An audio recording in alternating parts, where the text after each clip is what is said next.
part of the stream, we will do United Nation podcasts, and this part will also be on YouTube. Welcome everybody.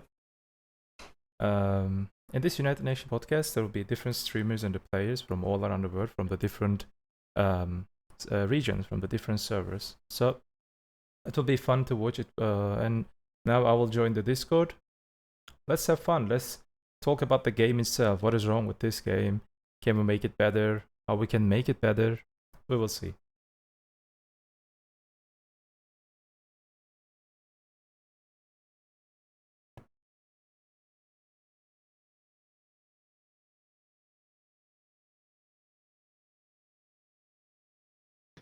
Of a bitch.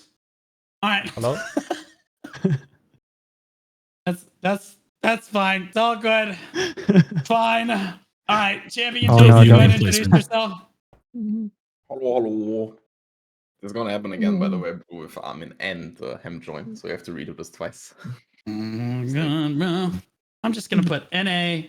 I'm just gonna put the regions. That way I don't have to retype everything.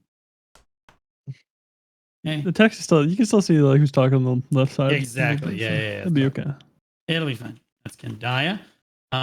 Okay, so Divya or Jason, did you introduce yourself?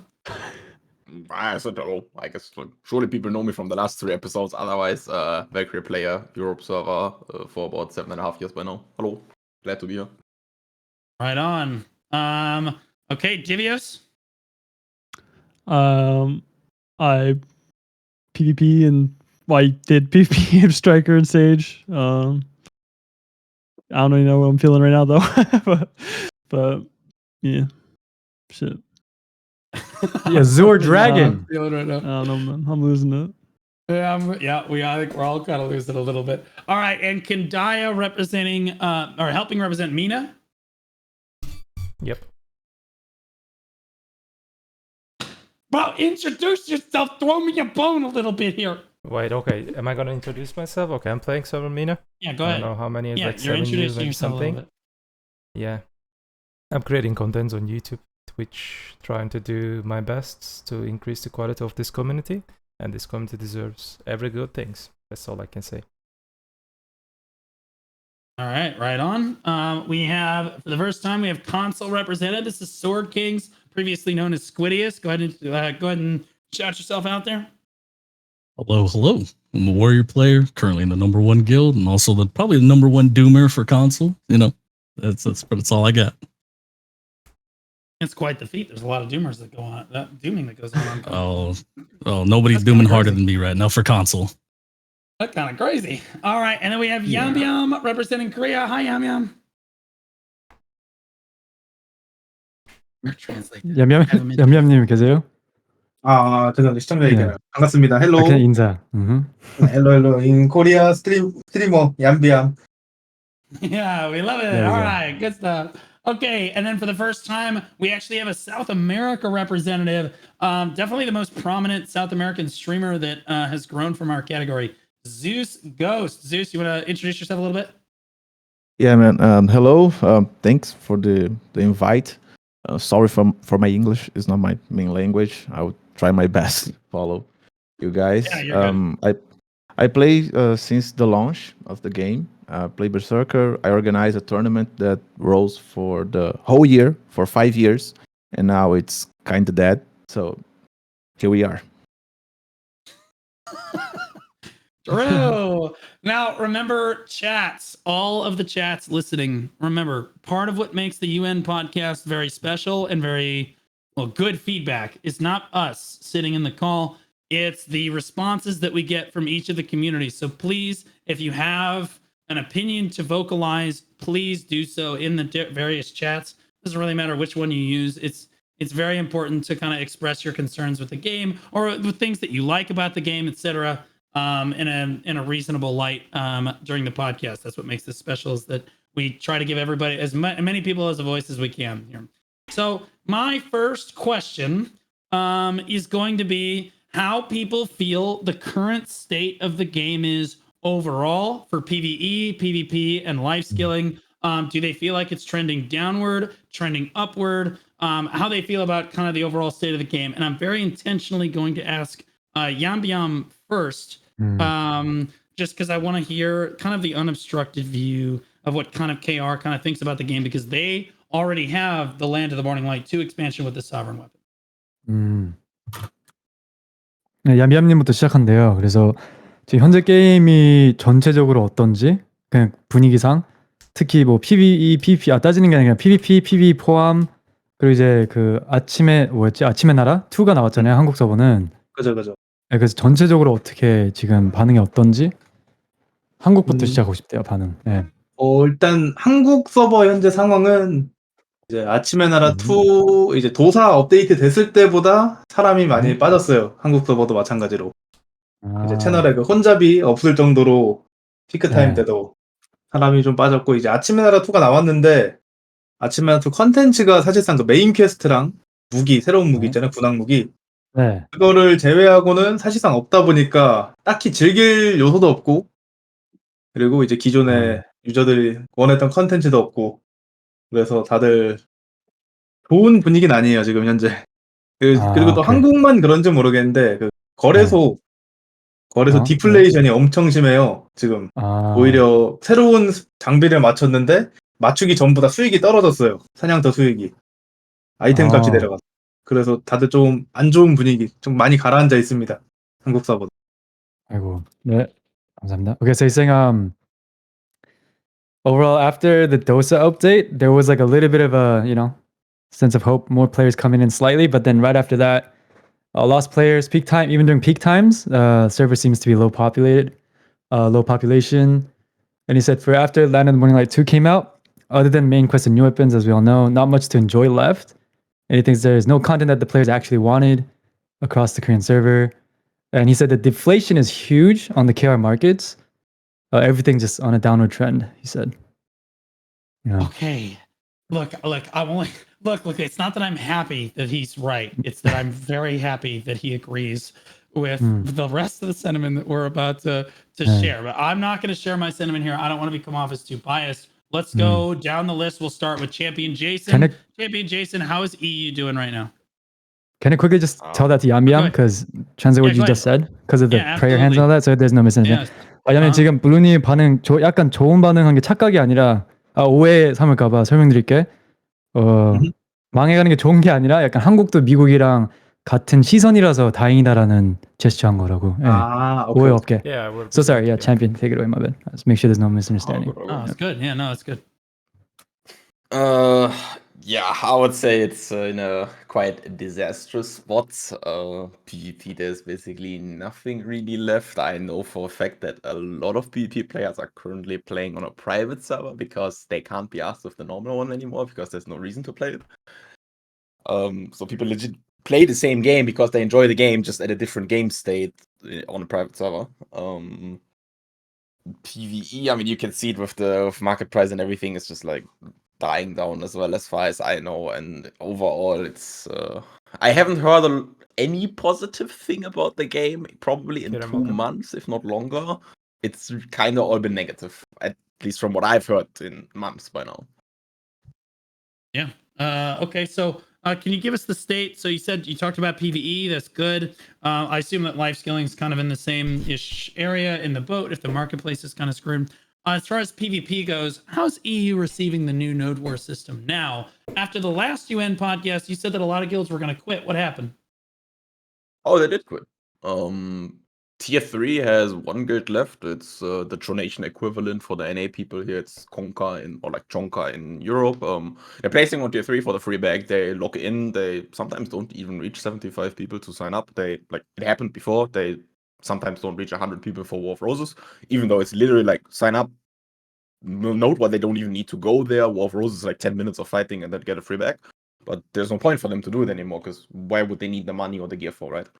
Right. Tier 2, I believe there's like 2-3 guilds still placing maybe, and 90% of other guilds left to Tier 1. But even Tier 1, I think we don't have that many guilds anymore. I can quickly check up. Yeah, Tier 1 there's like 10, 11 guilds left. Region. Yeah. We had 6 on each like, region today for T1s. Yeah. Tier 2 is basically dead. Tier 3 is only Chonka placing for the free bag because why not? Might as well, right? Take the free money if the game ever becomes good again. But yeah, as announced, they did die. Yeah, so okay, complete collapse. All right, and Divios, who should not be a stranger to most of this, is the BDO faker, as we called him last. That's how the Koreans know him. BDO faker. That's how the Koreans know you. Based on the first UN podcast, is what they refer to you as. But Divios, kind of tell us what the state of the game is from North America's perspective, and kind of what's been going on with you and your guild. So much like everyone's kind of saying, everything is kind of useless on the market except for Debos, which are gonna slowly get there, and Tet Fallen Gods. Everything else kind of worth nothing. Obviously, with Sovereign Weapons coming, that will probably push it even more, but that's whatever. So the PV side of it, the grinding just feels kind of pointless. It just, I don't know, it feels really weird. PvP side, it's just getting worse and worse every week, and Guild League's supposed to come back, but I don't know who's going to be fighting anymore in Guild Leagues. So it's kind of, that's kind of awkward. Node Wars Tier 3. I mean, I didn't see today, but yesterday there was nobody on Tier 3 or Tier 2. And then T1 had like 12 guilds or something, 15 guilds. So. Usually Tier 1, I mean, at least up till last week, T1s were pretty popping, but that's about the only thing in regards to PvP. And yeah.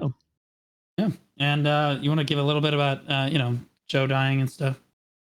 Yeah, I mean, it's been kind of like a thing that's been slowly in the works for a while, but it was always kind of like a held on to hope, like, oh, it's okay, we'll wait for this, see what this is like. And it just, each time it was kind of just like a kick down until it's like, all right, well, we're done waiting kind of thing. Right on. And it just called it. Okay. Yeah.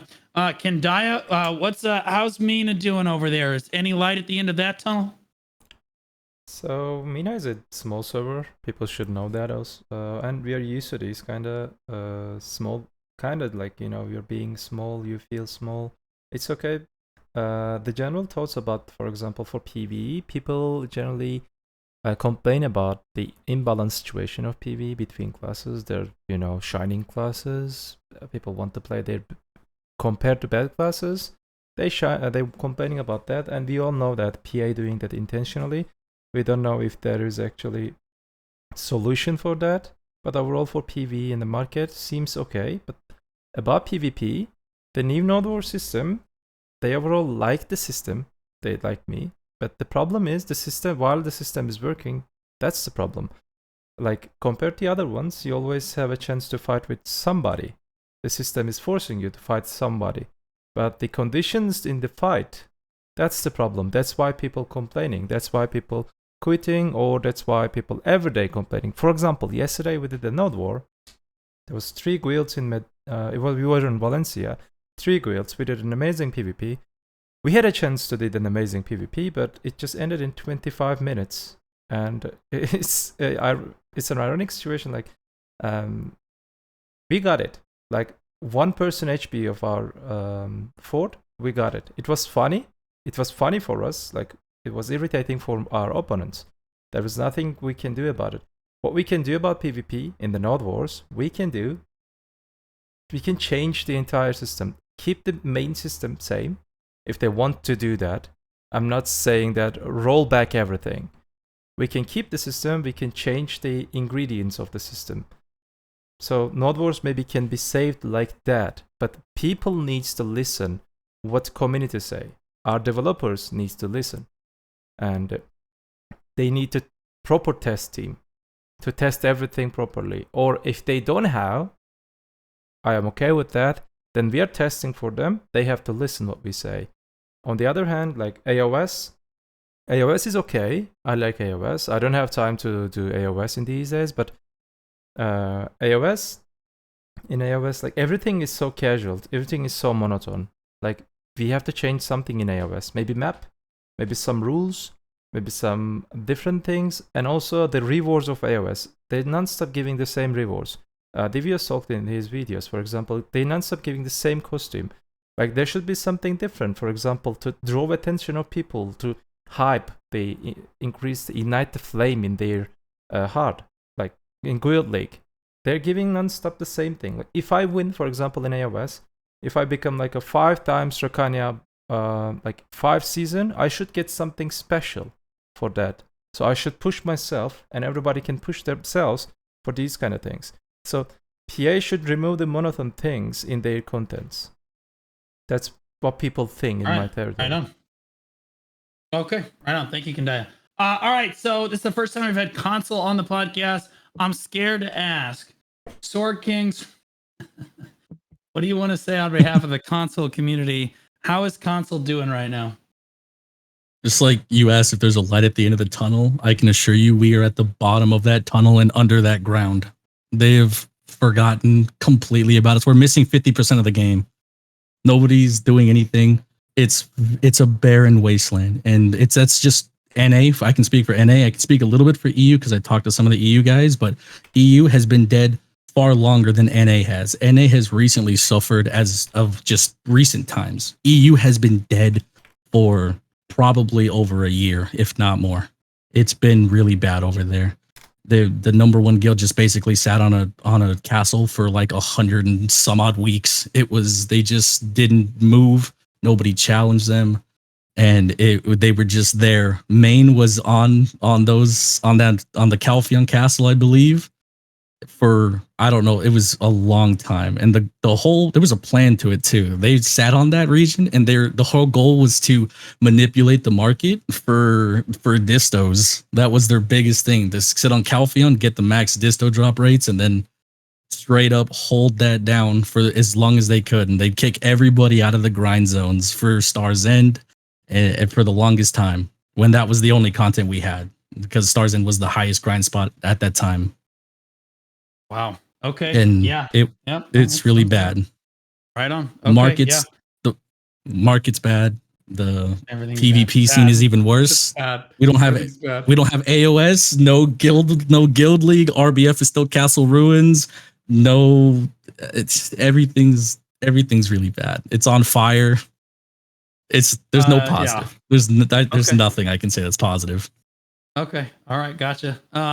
And for the first time, we also have ZeusGhostz representing South America. Zeus, I know you haven't been super crazy active with BDO recently, but that's probably has to do a lot with the state of the game. So do you want to speak a little bit about what's kind of going on in South America, the state of PVE, PvP, life skilling, etc., what it feels like to play there right now? All right, man. Well, I came here because I have a lot to say, man. And it's funny because the thing that it's most crazy right now on SA, no one talked about. So I will start with that because PvP and PvP on SA is pretty much the same here that everyone talked about. But we have another problem there that is hacks. You know, this is very, so I'm going to start with that because I think this is a specific problem from SA, and I believe that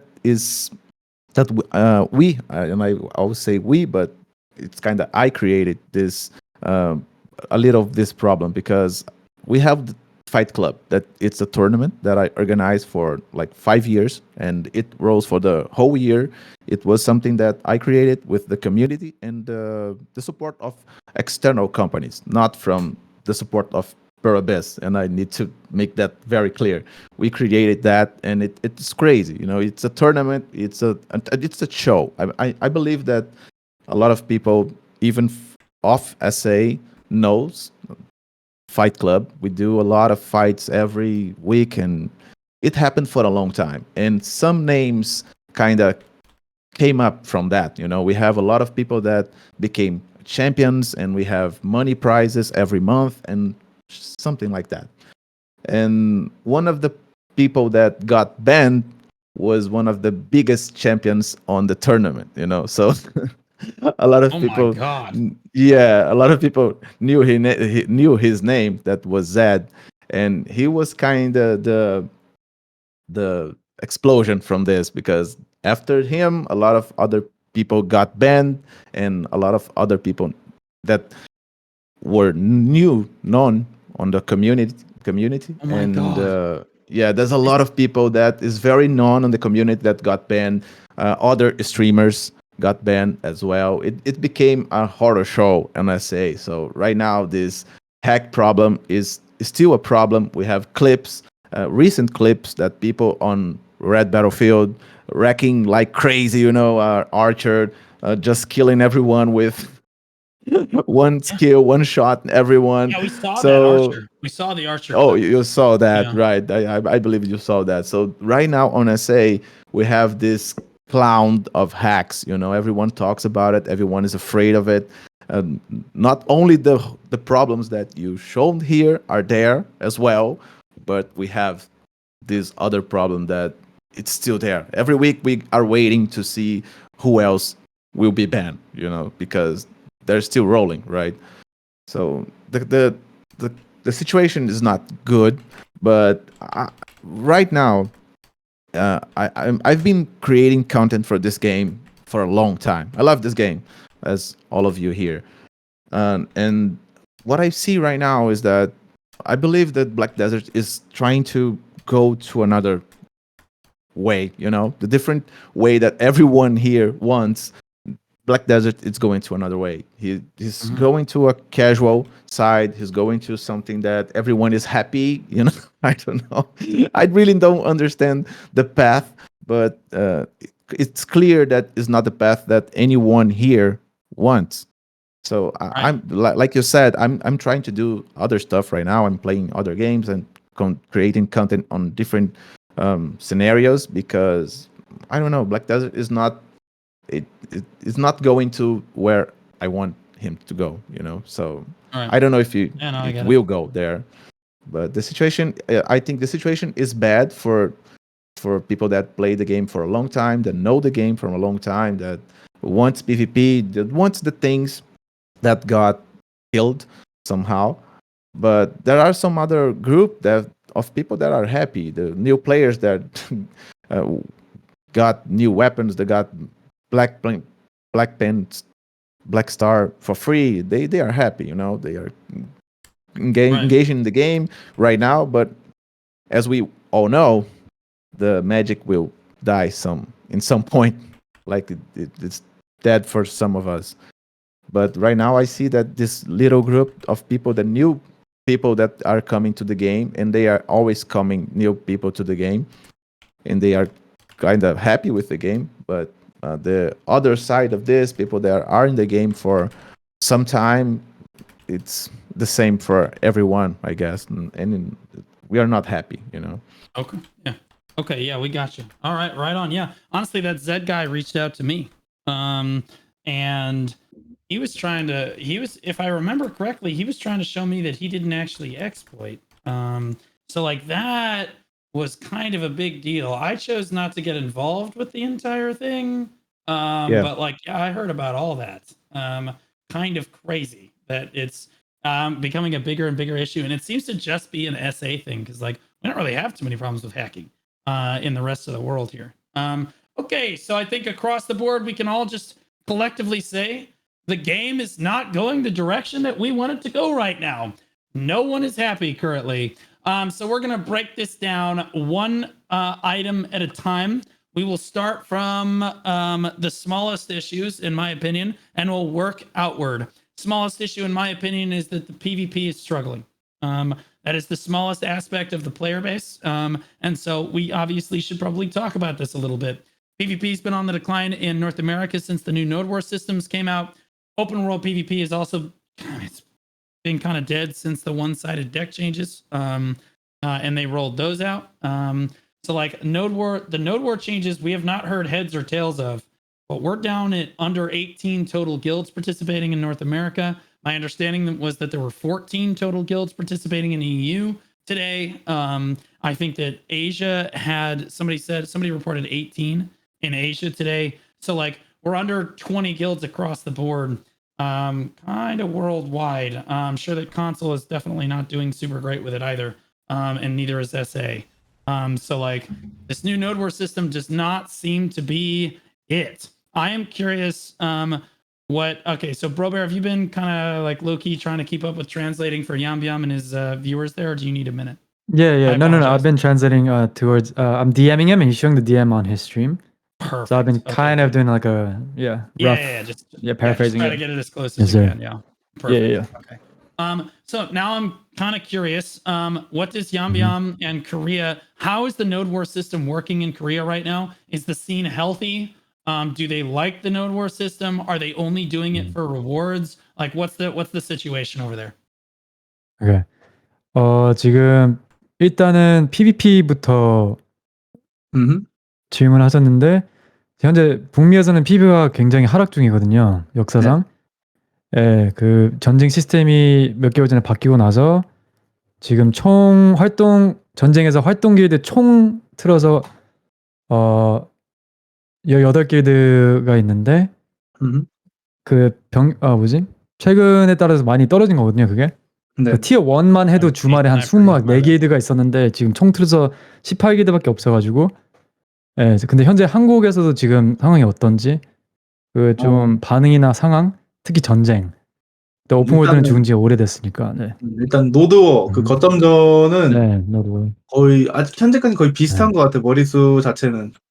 까지도 일단은 평균 얼마 동안 그러니까 얼마 동안 이게 거점전 바뀐 뒤로부터 크게 길드 개수 자체는 바뀌지 않았고 이제 연맹이 해체됐다 재조립되고 이런 거는 있었는데 막 길드가 많이 사라졌다 그러지는 않았어요. 한국은. 오히려 3단 거점 이제 무제한 티어 3라 그러나? 거기 이제 머릿수가 오히려 초창기보다는 좀 늘어났다 한국은. 일단 이제 1티어는 비슷하고 1티어는 똑같다. 그리고 또 장미 전쟁인데 한국은 그 장미 전쟁이 이제 3번 진행됐는데 그 중에 2번은 맹주 이제 그 오더하는 길드 있잖아요. 거기가 없어서 진행되지 않았고 한 번밖에 진행이 안 됐어요 한국은. 그래서 맹주를 좀 꺼려한다 한국은 현재 장미 전쟁에서 그런 분위기. 꺼려한다는 게 안 좋아하는 건가요? 그게? 네. 그렇죠. 재미도 없고 오히려 지면 욕만 먹고 잘 안 하려고 그래요 맹주 자체를.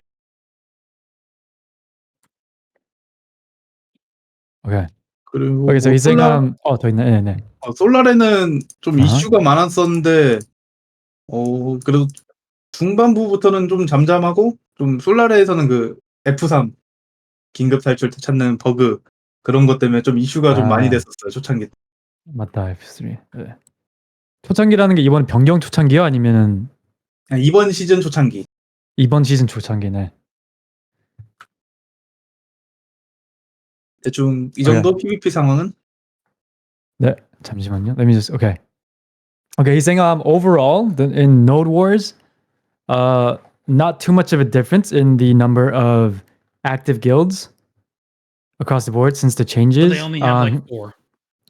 Yeah, they had a very small number to start off with for a while now, as we've talked about in previous podcasts. He said there are just some slight changes to like alliances. Obviously, that all happen across all. Like I don't think that's a indicator. But he did say there's a slight increase in uncapped node wars versus prior in KR servers. Because of the rewards. Yeah, probably because of the rewards. He didn't mention that, but I'm assuming he didn't say that, but I think so.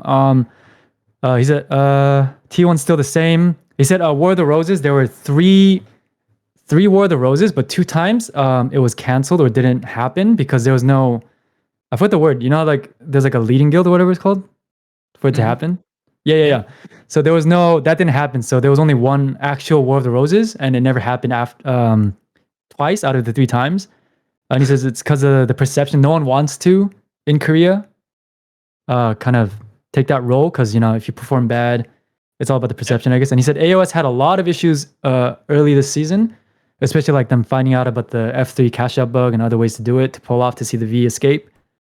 He ended with that comment about the AOS. Yes, sir. Okay, so Korea still only has 3 or 4 guilds node warring for the most part, and then they have some uncapped people that are going for rewards. Okay, so the node war system has not done anything for Korea. They remain net neutral on it overall.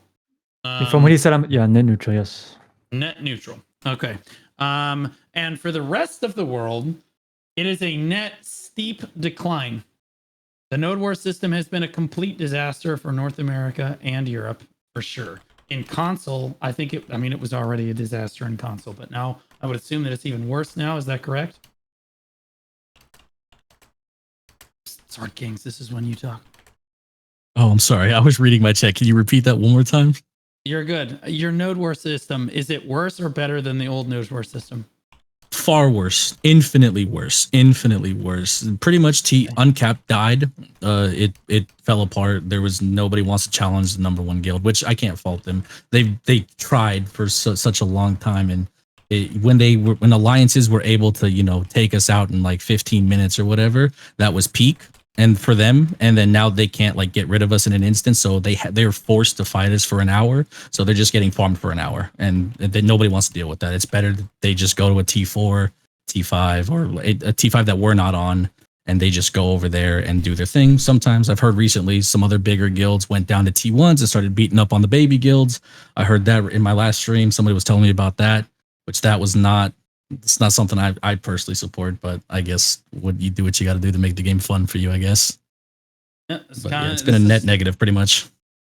Okay, yeah. I mean, this is kind of where we're at the end of the day here. Okay. And in SA, I assume that node wars are kind of cooked as well. I don't know if you guys had an active node war scene before. Too much, but yeah, the things are. I got some information from Crowley. That's on the chat. He's the one roasting the Wars podcast right now, and he told me some things that are happening. It's pretty much the same. It's not that good, but tier 1 and tier 2, there are some movement there. There are some new guilds, but this just new guilds doing this capped thing, and the uncapped, it's kind of dead. There is only one guild, strong guild, that is still there. No one's is fighting them. The other strong guild kind of quit the game as well. So last week we didn't have War of the Roses because there was no guilds to accept the leadership, so that there was no War of Roses. So it's not the uncapped PvP. It's kind of problematic. Okay, right on. All right, so I'm not really sure necessarily what needs to be done with it. Divios, you've been in Node Wars for probably longer than the rest of us. Maybe Jason and you have been doing it just as long. Divios, what would you like to see done with Node Wars? Do you even know where to start with it, or is it just kind of cooked? So, I mean, it depends which way we're going. If we're going back to the old system was very, very far from perfect too. It also had a bunch of issues, and you only really got them around them by having like 15, 20 rules set up before the fight starts, in which 80% of the guilds would ignore that about 2 minutes in when they're losing, but whatever. But the new system, you can't really avoid a lot of like the issues like you could with making rules. So if you're going to like try to fix this system or go back to the other system and fix that one, it kind of just depends which way you're going. Okay. Well, what would you do if you were going to fix this current system? What do you think needs to be done to try to fix this system? Or is this system cooked? Because I haven't thought about it in a couple months, mainly just because the old system, I was so over it with the last year. Yeah. Yeah, I don't blame you. I'm kind of cooked with it too. Like, it's very difficult to kind of figure out what might actually work with the new system. Personally, I don't see a way forward with the new system. I would see maybe you keep the new system for like the T1 scene, and then like capped and uncapped are like the old system. The easiest thing, like a hybrid, maybe. The easiest like one change, like that you could do instantly, is that like these wars shouldn't split until like 10 guilds are on the region total, or 8. Like it shouldn't be splitting at 4, because this system isn't made. It's not made to have 2v2s. It's not made for 1v1. It's not made for 3v3. It's made for having a bunch of forts, a bunch of people walking around and just doing stuff. It's not made to have 2 guilds 1v1 in one spot, because those wars are literally just whoever takes the fort first wins, unless it goes like 45 minutes or there's a massive power imbalance. Right. And when it gets to bigger wars, I enjoy it. It's just that, if anytime you're stuck with like 1 or 2 forts, it's just it's boring beyond belief 90% of the time. I agree. Does anyone in here have suggestions for what to do with the current Node War system in its current set? We're all seems like pretty unhappy with it, or I guess Korea's like relatively net neutral. They really couldn't go any lower than they currently are. I'll be honest. Like that 3 or 4 guilds is kind of a pathetic amount of people on the PvP scene. It's not getting any lower than that. But does anyone in here have suggestions for it? AI as Quendya. I would have from one MENA. actually, I guess. Yeah, let's hear from Quendya and then we'll go to Jason. Okay, so I totally agree with the Divios, what he said, because the system is designed to force people to fight in one place, and I like the idea. And right now, I don't know the rule. What was the rule? Like over 5 guilds, it's making it split. So every day we're talking about. In these days, in my streams, people talking about game is dying, Node War dead, blah blah blah, classic negative things. And I was just saying that give me some recommendations. And this is my also idea, like 10 or more until like 11 or 12 or I don't know. Put everyone in the same region. Put everyone in Balanus or put everyone in Serendia if they apply for Node War in Tier 1. On the other hand, people still doing politics. PA said that we bring that system is to prevent the politics, to save the casual and the unexperienced guilds. People still doing politics, even in this system. In 10 minutes, in 20 minutes, people trying to just communicate with each other from Discourse and from some other parts. So let's make it every guild anonymous against each other. You will only be able to see your own guild members, and the remain part of the game. For example, it will say Guild A, anonymous player. Guild B, it will not even say Guild A or Guild B. It will just be anonymous enemy. That's all. And you will only fight for your own sake. You will only care. Your guild leader or your shard color will say, we will get that tier 4 fort. We will get that question mark fort. And we will only get that. We will only focus that. We don't care the other parts of the game. And that's my suggestion. This will bring a chaotic situation. And if they just bring that 10 to 12 or more guilds, just force them into stay in one place, it will ignite the flame of the people. But it will also prevent the politics. People still doing politics, and I hate that situation. Okay, right on. Jason? Yeah, I honestly hard agree with the keeping guilds on one region until there's like at least 8 or 10 or something, because like splitting at 5 is stupid. Another suggestion that I think might be like nice to see for a lot of people is for the tier 3 right now, we have like 75 on Karma and Kalfin, right? Make one of them 30 cap and let people specifically sign up for 30 man uncapped content. It used to be the best content in the goddamn game. It popped off so hard they had to change the entire Node War system because people rather went to a 30-man cap instead of like 75 plus or 100 cap.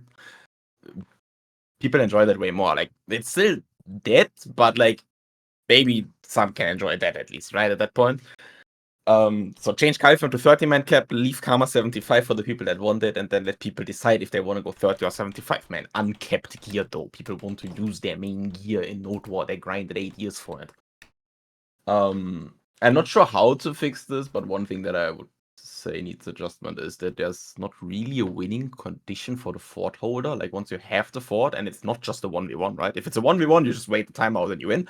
If it's a 2v1, 3v1 or something, you're kind of just sitting there waiting for your fort to get chipped down, and you don't really have something to do against it, right? Like in the old Node War system, in a 2v1, 3v1, you could send like an offensive squad to the other base and like harass them so the pressure on you gets lower, or you maybe even do enough damage to take them out and win.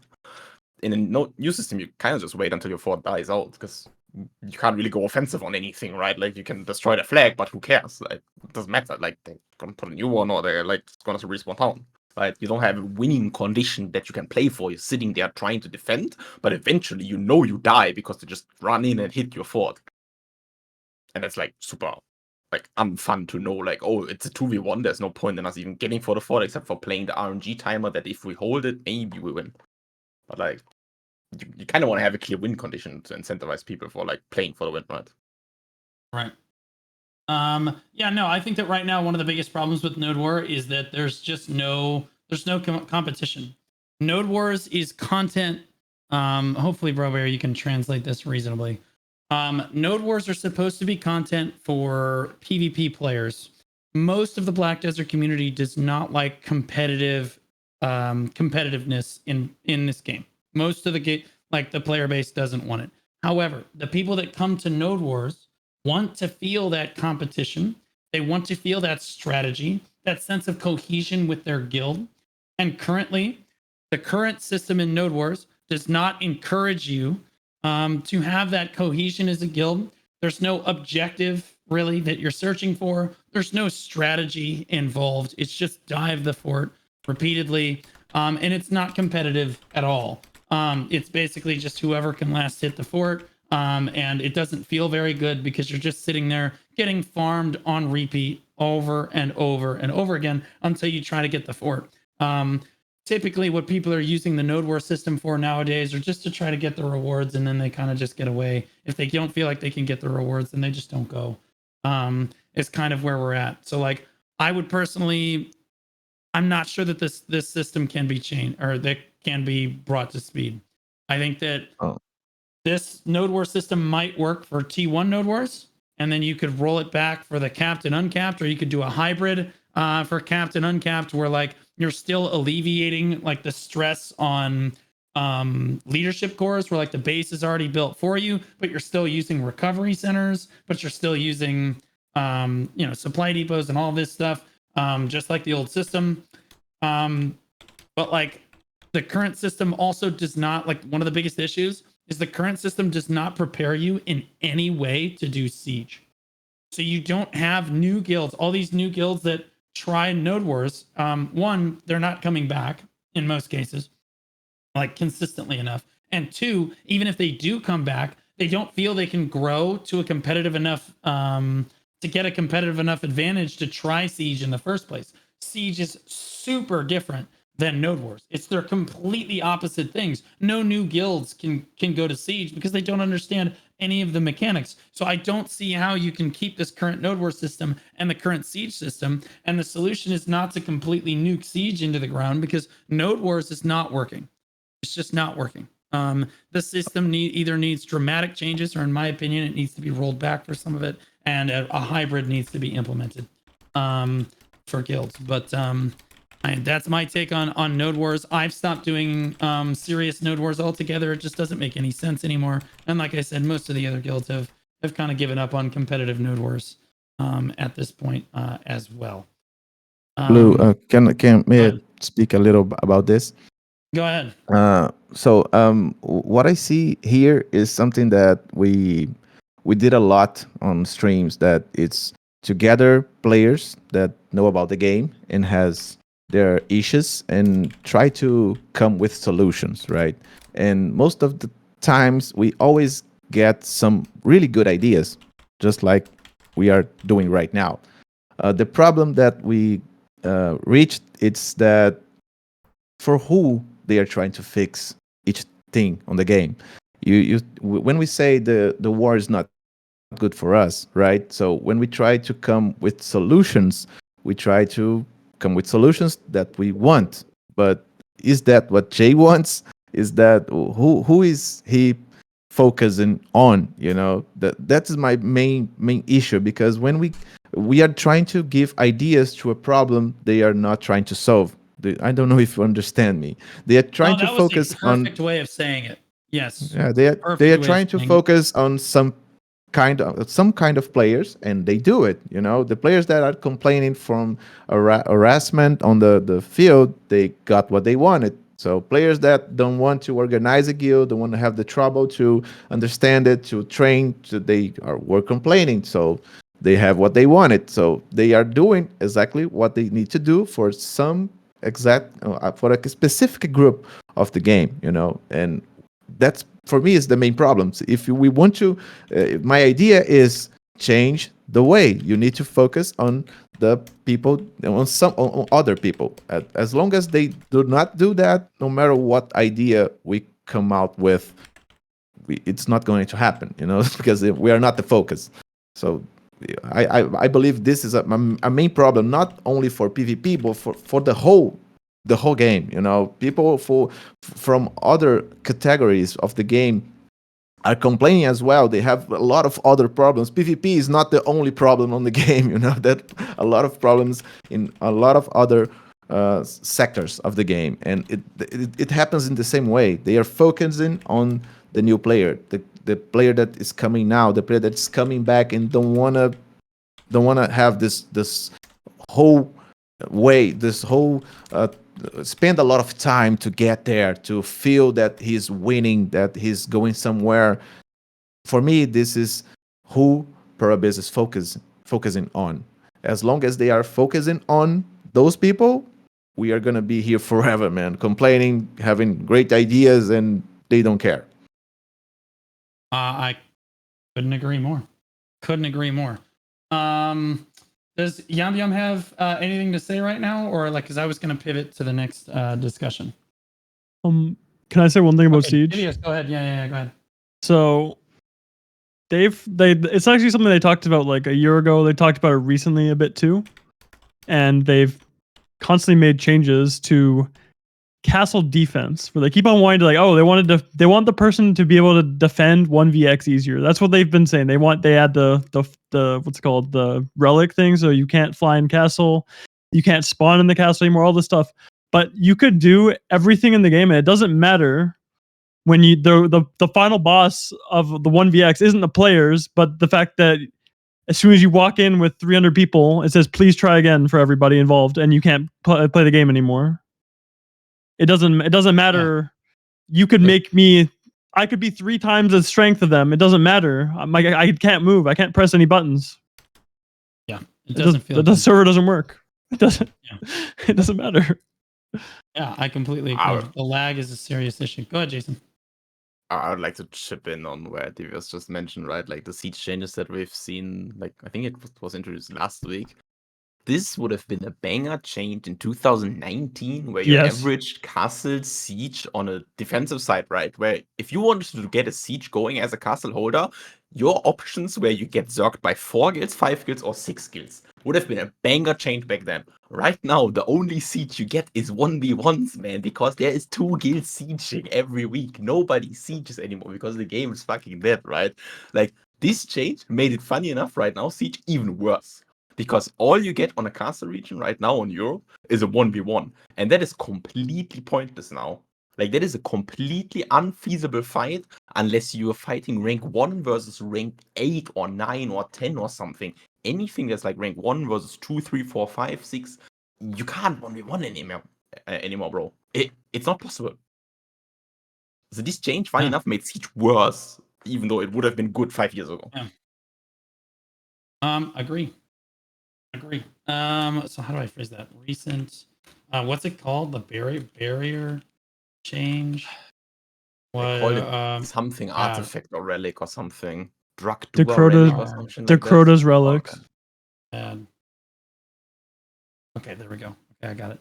All right, perfect. Okay, so now we're gonna pivot to a little bit more of a bigger issue because node wars are a problem. PvP is a problem. Open world PvP is also its own standalone issue on its own. Open world PvP is also a serious issue with like the deck changes and things like this, but like they've said many times they don't want to revert that, and at this point we can't even get them to change node wars. So it's time to pivot to something else. And I think it should be kind of the state of, I kind of want to voice a little bit of the state of the game in the West and kind of where we're at, so that the developers understand what's happening in the West. Because right now we're seeing, Brobear, try to translate this to the best of you can. We're seeing a pretty solid collapse of the Black Desert community in the West and the overall activity of guilds, not just on console, but on PC primarily. We're seeing a huge decline in the player base. We're at our all-time low here over the last year here.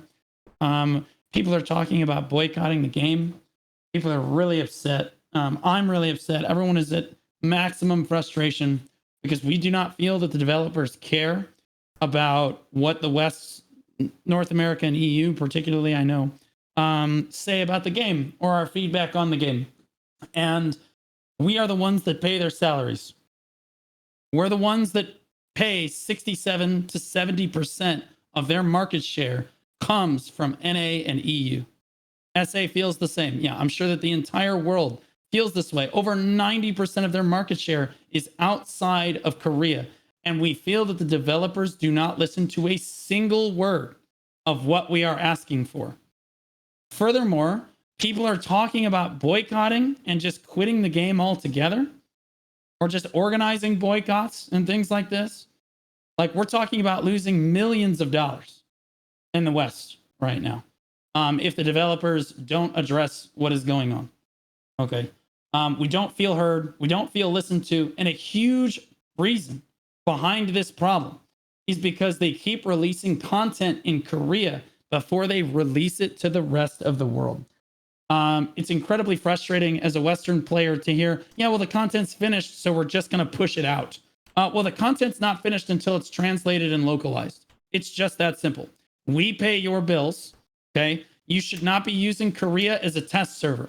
Ultimately, what happens in the game is Perlibus finishes, with quotation marks, their content. They give it to Korea. Korea gives feedback to the developers. The developers change the game based on what Korea wants. Then the West gets the game some months later. We try to give feedback, but the developers don't hear anything because they're already on to the next thing. They think the game's already perfect. So they don't want to hear feedback from anyone but Korea because they keep releasing the content in Korea first. That's the state of the game in the West. And it's not the Koreans' fault. It's not the Korean servers' fault. The developers should be listening. I believe if they released it as worldwide content, we'd see them listen to much more worldwide feedback. And I think that Korea would get used as a test server less, which they don't want to be.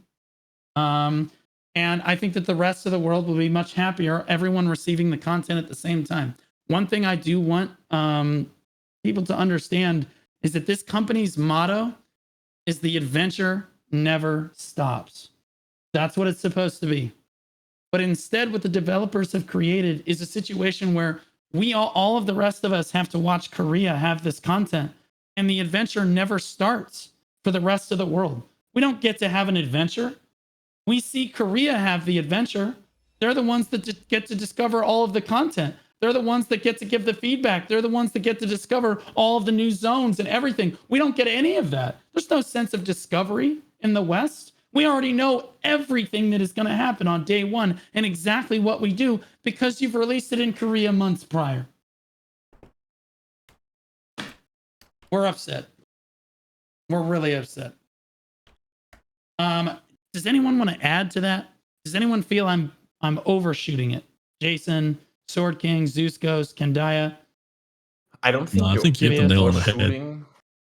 I would say it's nothing new though that we don't feel listened to or catered to. Like, it's nothing new. We've been asking for 8 years to get the content as the same time as Korea, right? Or like we haven't felt listened to in like 8 years by now. I would say the difference is that until about like half a year ago now, right?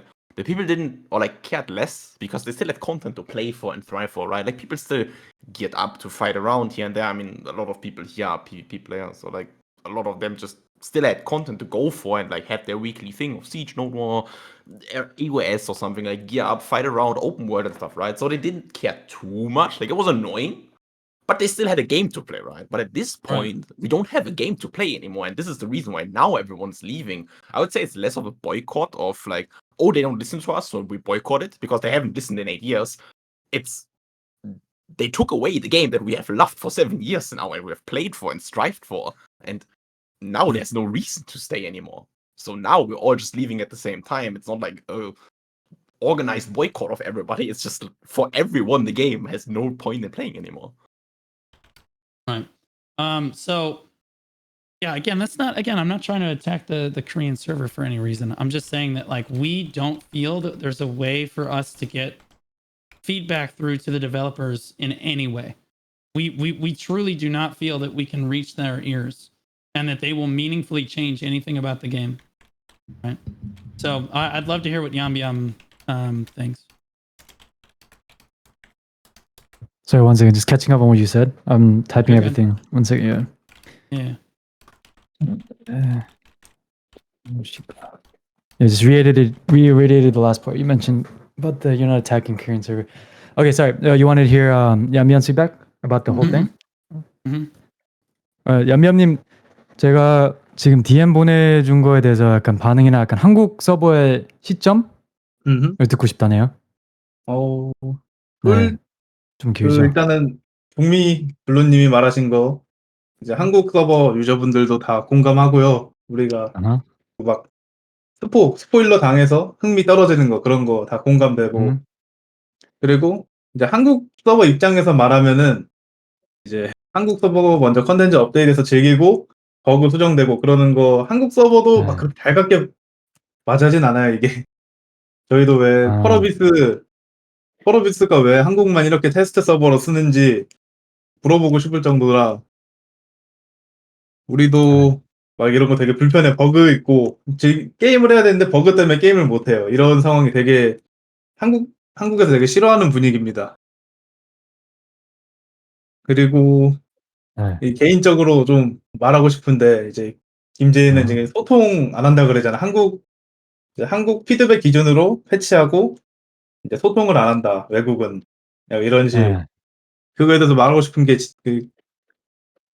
지금 김재희는 그 누구랑도 얘기를 안 하고 있어요. 혼자 벽 보고 그저 내 이제 박물관 하나 만들어 놓고 거기에 전시해 예술 작품 아침의 나라 같은 것만 찍어내고 그냥 유저들이 뭘 불편해하고 유저들이 뭐 어떻게 하면 재밌을지 이런 거에 대해 관심이 하나도 없어요. 김재희는 지금 그저 나만의 세계에 빠져서 자꾸 그냥 예술 작품만 찍어내려고 그러는 예술병에 걸린 상태인 것 같아요. 제이가 뭐 아무런 말도 안 들어줘요. 소통도 없고 그냥 혼자만 벽 보고 얘기하는 느낌. 김재희는 되게 답답해요. 한국도. Okay. Yambyam says that the KR server players completely agree with what you just said. Because I paraphrased, but I try to be as lengthy and detailed as I could with what you said, Blue. They empathize with how it doesn't feel new for NA or other servers across the world when KR players get it months in advance. And they totally agree that it probably doesn't feel like new content by the time it becomes live to other servers. He also wanted to say that KR players also don't like the feeling of being a test server, because every time they get a new patch or new content, there's just so many bugs, and it might be better if there's so many bugs anyways, just give it to everyone else at the same time, I guess. And he's saying that it's basically unplayable a lot of the time. It just gets in the way. It doesn't feel good, the current system of them rolling out the content. And then he wanted to add a personal thing. He said personally he wanted to say he understands how the rest of the servers feel like Chae-hee Kim is not listening at all, but he wants to really emphasize that he's not listening to any feedback, including the Korean players at all. He said it's like talking to a wall completely. And then they have like a little meme in Korea going on calling him the artist, like 예술작품, saying that this is his personal art project, kind of. That's kind of the vibe. That's my best translation. That the Koreans are calling it, it's a word called 예술작품. They write that a lot in the chats, and then he reiterated it. It's like this is Jae-hee Kim's personal art project, and that's what the Koreans are calling it right now. It's like a term, 예술작품, yeah. Jesus. And then the last thing he said was it's extremely frustrating, and then that's when it ended. Yeah. Okay. Well, I'm glad he at least agrees with what we have going on. I'm glad at least they understand. It's not looking good here in the West. We're really upset. One of the biggest, that's just one of the big things that I wanted to get off my chest and talk about. The next, probably the biggest issue with the game is the problem with PVE currently. Currently, we're in a state of you have to grind for Deboreka accessories. Nothing else in the game matters. You do your dead gods, your Deboreka accessories, and your sovereign weapons. In my opinion, and this is going to be tough to translate, but try to do your best. When you start the game, you have a ton of options for how you're supposed to build. And new players can mess it up very easily. Okay. There's a lot of different directions that they can start from, but ultimately they end up all at the same spot, right? They all have to build Debos. They all have to build dead gods. They all have to build sovereign weapons. Okay. It should be exactly the opposite. It should be new players starting with one gear path so that they can't mess up and they have a longer chance of staying with the game. And then once they get to Endgame, us Endgame players who played the game for tens of thousands of hours should start to have branch out options, because we want diversity in our guild and in our build path. We want to be able to build different things. We want to be able to do different things. We shouldn't feel required to go grind for Deboreka accessories for the next 2 years. We should be able to do options like accuracy accessories, or hybrid should be an option as well. DR and evasion haven't, we'll talk about that in a second. But like, there should be lots of different options for build diversity at endgame. And right now it's completely backwards. And it feels really bad to reach the end game and just say, okay, well, now you have to grind for Deboreka's for the rest of the game, because none of the other accessories are worth a damn at any point. They're not worth anything. Ogre Ring, Crescents, Narcs, nothing is worth anything. Debos are cleanly the best. And so you should just start building them basically right out of seasonal. Like, that's where we're at. You just start going into Tet Debos and you just start your grind. It's absolutely obnoxious. So I would translate that over, Brobear. Does anyone have anything they want to add to that, and like their frustrations with progression and stuff? We don't necessarily have to go in order. Does anybody have anything to add about progression specifically? I know there's a lot of complaints about this. I guess this is the major problem.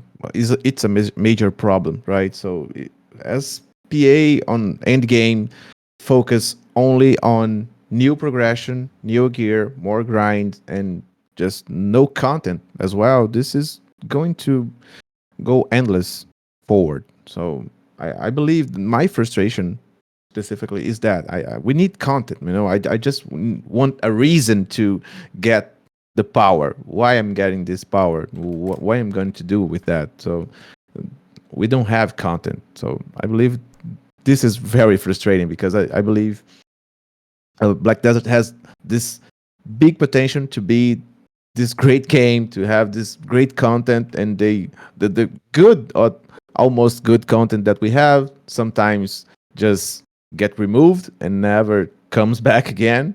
And we keep just putting new gear, new accessories, new weapons, and for what? You know, this for what? It's what I'm waiting for a long time. You know, this is at least my big frustration with the game. Yeah.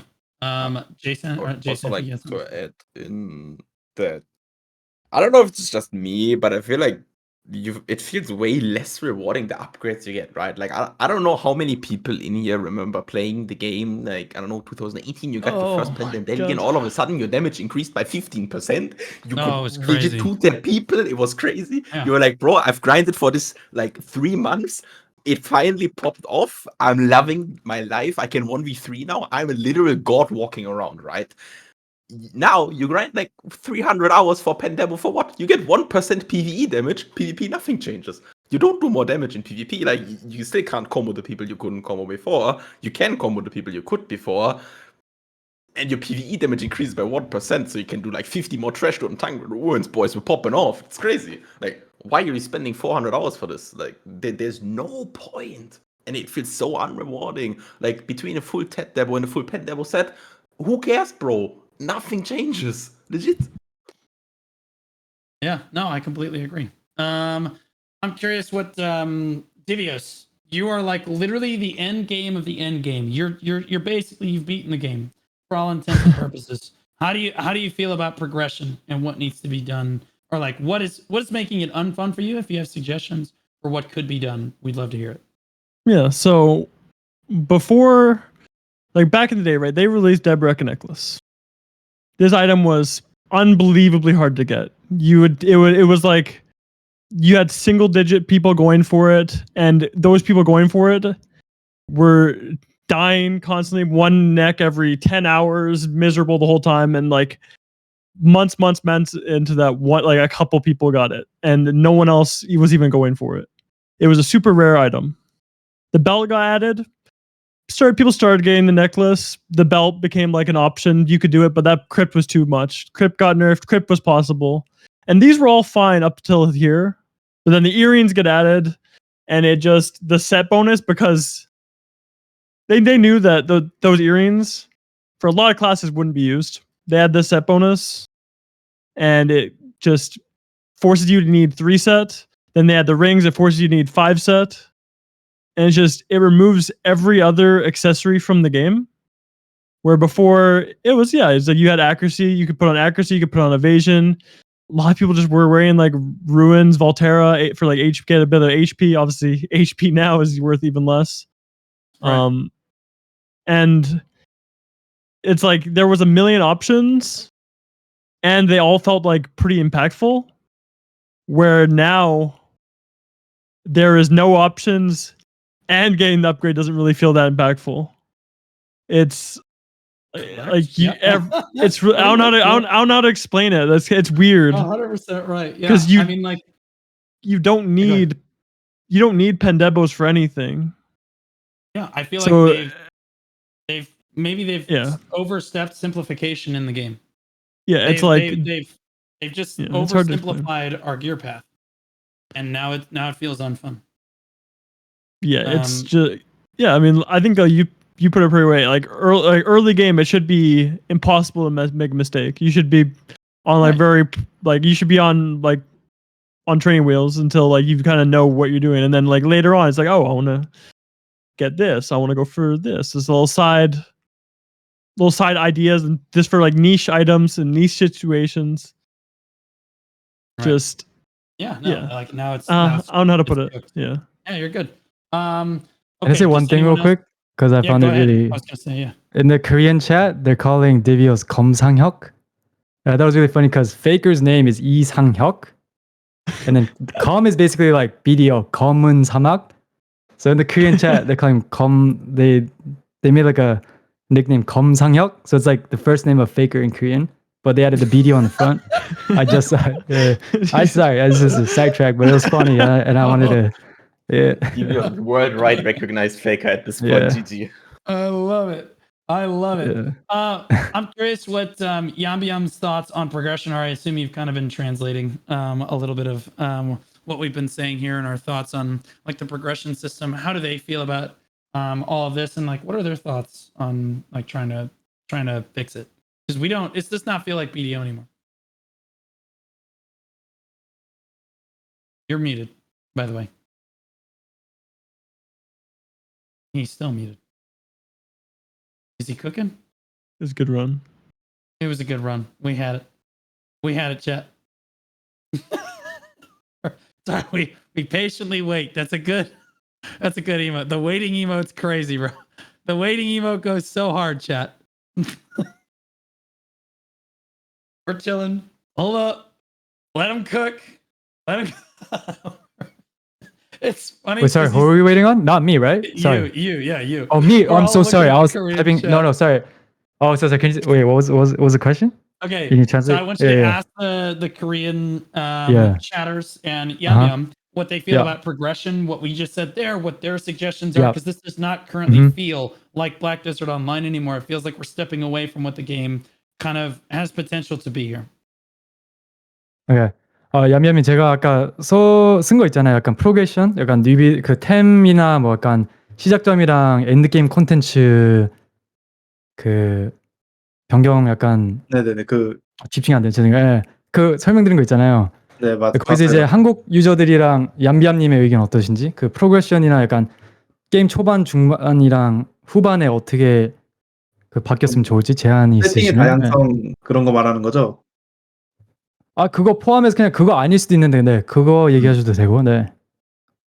일단 제 생각은 이제 입문은 쉽게 그리고 깊이 들어갈수록 다양하게 저도 비슷한 생각입니다. 처음에는 쉽게 템 올리고 이제 게임에 좀 익숙해지고 게임이 좀 재밌어졌을 때 그때 이제 다양한 세팅하고 이제 그랬으면 좋겠어요. 저도 검문 사막. 지금은 검문 사막이 회피, 이회전 그리고 피감이랑 이제 적중, 벽혈시 이거 3개밖에 없잖아요. 사실상 세팅이.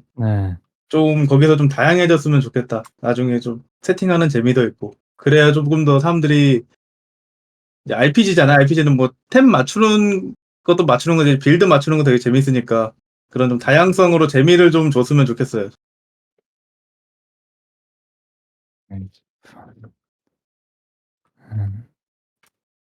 Okay. Mhm. And so Yambyam, his first personal statement is that he totally agrees that the start should be much easier than it is right now. To kind of add on to what you said about how you said that a lot of beginners make mistakes, right? He agrees with that. Yeah. It should be much easier for like setting up your gear or like not having too many options when you're new to the game. And he thinks that right now at Endgame, there's literally basically realistic only 3 build options. Outside of that, it's not playable. And he thinks, in a lot of games, being able to create your own build, especially when you learn the game more, is always more fun. So he really thinks that there should be more ways to be able to set up your gear end game. Yeah, completely agree. So basically, he's just agreeing with everything that you said and that I translated over. Yeah. Okay. Before we move on to the next topic, does Yambyam want to ask us stuff? Because we have. Yep. I know I'm kind of just banging through stuff. But like, is there stuff that usually he comes with like questions for us? So I'll give him an opportunity here, and then I'll give him another opportunity later as well. But like, is there anything he wants to ask to the rest of the world, essentially? Yes, sir. 얌얌님, 항상 끝에만 항상 물어봐서 죄송해서 이게 중간 지점쯤에 일단 한국 분들이나 얌얌님이 개인적으로 또 이제 다른 서버나 북미 서버한테 궁금한 점들이나 있는지 확인차 한번 하고 넘어간다 다음 토픽. 네네네. 하고 싶은 말 또는 질문 또는 그냥 서버 상황에 대한 궁금성 뭐 이런 다양한. 초네이션이 초네이션이 다들 궁금해하시더라고요. 네. 아무래도 큰 이슈잖아요. 길드 살았을 때 그거 뭐 해체한 이유가 있는지 그런 배경을 좀 여쭤보고 싶어요. Background. Oh, okay. Okay, so obviously I even saw it too, but he's curious about the Chonation being disbanded, the strongest guild NA, arguably strongest guild globally. He's saying that a lot of the Koreans are curious, like, was it like a specific, like what led to them like actually like committing to like kind of retiring with his background? Well, I read what Roots wrote. This is all you. Yeah, should I just Divios. Well, 검상형님이 대답한대요. Alright, keep going. Sorry. Yep. Yeah. So for a while now, obviously, like Roots has been having kind of a downturn. He doesn't want to play as much in his shot call, and it's kind of been something that bleeds over between people. But it was always holding on because we always had like hope.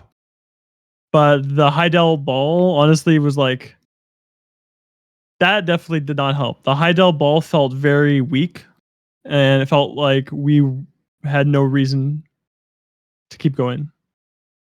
Obviously, it still probably would have came at some point, but for example, since that announcement, we have gained one person in the guild. Even though we basically said we're not doing Node Wars, we're not doing Siege, nobody left because nobody cares to do it, really. It's just so everyone just. Yeah. You guys quit over the state of the game currently. PvP doesn't feel fun anymore, and then like the game's progression system doesn't feel good anymore. There's nothing to do, and there's no reason to progress, right? Yeah, nothing to do, nothing on the horizon to save it. It just kind of feels a little hopeless, which is like the first time I've ever thought that. Where before it was always like, okay, things are going bad now, but hey, there's stuff coming here. This is going to make things better. And it always does for at least a short while. This is the first time where I'm like, there's nothing coming. I don't know what one thing to do could fix this. It's more complicated than that now. And I don't know. Yeah, I'm just typing it. Yep. Yeah. Thank you. So you can just translate. You just let it rip if you want to. I'm curious what their thoughts are on it. They got like 90% of it. Curious on their thoughts? Yeah, I am curious on their thoughts. Yeah. 한국 분들이나 얌비암님의 생각은 어떠세요? 이 약간 북미의 최강 길드 초네이션이 너무 오랫동안 힘을 갖고 있다가 이번에 하이델 연애 뒤로 완전 희망을 놓쳤고 그 길마님께서도 루츠님이 길마시거든요. 초네이션의 길마가 이제 루츠님이신데 너무 지쳐 있었는데 길드원들 위해서 계속 이끌어 주다가 결국엔 이제 지쳐가지고 멤버들 포함 다 지쳐서 그냥 이건 아니다 하고 그냥 결심하고 은퇴해가지고요. 예, 그냥 공감 완전. 그게 한국에도 작년 그 네. 월드 거점전이라고 한국이랑 대홍마 서버 막 아시아 서버, 일본 서버 이렇게 거점전한 대회가 있었어요. 네. 그때 이후로 한국도 약간 초네이션처럼 대형 길드 하나가 해체됐었는데 안타까운 상황이긴 한데 그래도 결국에는 한국은 어떻게 했냐면 이제 그 길드가 여러 길드로 파생되고 풀이돼서 다른 길드로 흡수되고 그래서 그랬거든요. 한국은 결국에는 여러 길드로 갈라졌다. 초네이션급 길드가 한국은. 네. 그래서 한국의 초네이션급 길드. 네. 당장 이제 한국에서 먼저 일어났던 일로 보면은 크게 좀 걱정되긴 한데 안타깝게 됐네요. 할 말이 없네. 어렵네요. 오케이. 그 질문 한 개 더 될까요? 혹시? 네, 이것만 번역하고 질문 바로 할게요. 네. 내가 얌이한테 보냈지? 죄송해요. 이거 노트 창에서. Oh yeah, so Yambyam just said he totally understands that feeling because was it last year the World Tournament thing? Korea's best guild, kind of Korea's version of Cho Nation. He described it as like KR's Cho Nation. Also just disbanded after the World Tournament, and it really affected the server as a whole. He feels kind of, and many guilds disbanded after that and got absorbed. A lot of things kind of died out after that happened. Yeah, that's what he said. And he has a question also to add on. 얌얌님 질문이 뭐였죠? 그 이번에 한국 서버에 아침의 나라 2 나오면서 신규 무기 나왔잖아요. 네. 외국 서버 이제 다른 서버는 그 무기에 대해서 어떻게 생각하는지 되게 걱정이 많은지 아니면 오히려 기대가 되는지 그런 거 좀 여쭤보고 싶어요.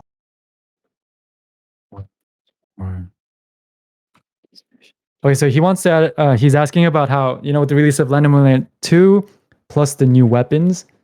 Thoughts on the new weapon? He's curious about, and Land 2. If other servers are like kind of we're anticipating it or more worried about the current state of things with the Land 2 and new weapons. Yeah, we don't actually have it, so it's just kind of it doesn't. It's not. It's like the idea's cool, but it's kind of boring. Like there's like it's just end of the day you just get more AP. Yeah. So I guess that gets more AP I don't need for anything. And it's really and then easy. Same immediately really easy to enhance. Like it looked like some of the Koreans were done in like a day. Hey, I prefer it like 9 and 10 being like okay, not reasonable but possible versus the Pen Fallen God where it's kind of just nothing. And it costs a ton and you get nothing. At least the weapon is like I get one weapon. There's like a chance I get it. I don't know. Right. But I still it's again it feels pointless. It's not gonna I don't need it. It's just kind of cool, I guess. But right on. Yeah. Yeah, no, I'm typing it for you. I know I'm quiet, but they're hearing through my typing. Yeah. I don't mind the sovereign weapons, and like Land of the Morning Light 2 looks really boring though, because there's no other content with it. It just looks like there's just a world boss and that's it. And then the sovereign weapon looks really basic because everyone was finished with it in like a day. They had it immediately and then they were just done with it. So like the content is basically immediately. And yeah, you'll work on like the later stages for the next few, months to years, but like that's it. Boom, there's your content. You're done. And like Land of the Morning Light, like the story, like I don't know, I'm just pressing R. And then like the rest of it isn't out yet, and so it just all seems it seems really boring. We're not super hyped for it, but like we would like to have it. Because we don't have it, and it feels really bad. How do you guys? I'm scared to ask console. How do you guys feel about the prospect of sovereign weapons in 2030? I gotta be honest. It doesn't. I don't think anybody's looking forward to it personally. It's just another thing that you have to grind for. It's just debo weapons. You just running around in circles trying to get this enough crons to enhance it, only for it to fail a million times. And then we're not going to see that content till BDO 3. So at this point, I don't really know. It's not even like I'm not even excited for it. I'm gonna have the weapon day one, and I'm literally not excited for it at all. It's gonna be dead on arrival content, honestly, and I don't think it's gonna bring players back. That's the biggest problem console has, is that it cannot retain players and it cannot bring players back. That's what PA is suffering with immensely, is communication and being able to inspire people to come back and play the game. They stay away constantly, and it's only gotten worse. I visited all seasonal servers today, and even actually as I'm talking, they delayed our update, by the way, for today. They delayed our update today, so we're not even getting updates. So they just announced it. So we're not even getting that. That's about what I expected. South America, Zeus, how do you feel about the prospect of sovereign weapons in Land of the Morning Light Part 2? It's pretty much the same, and it's just same old, you know? It's just another progression, more grind, a new weapon, more AP, but again, why? Why we gonna do it? And this is happening again. The first day we're gonna have the weapon already, so I don't know. It's just not that exciting, you know? It's something to do. You know, we're gonna have something more to do, but again, not exactly what we wanted, right? So, same thing, I guess. Okay, right on. Quendya? What I'm thinking about Sovereign Weapon is simple. It will bring balance in the DR evasion situation of the game. We all know that there's a problem. The problems comes from the classes. Not directly DR is broken or not directly evasion is broken.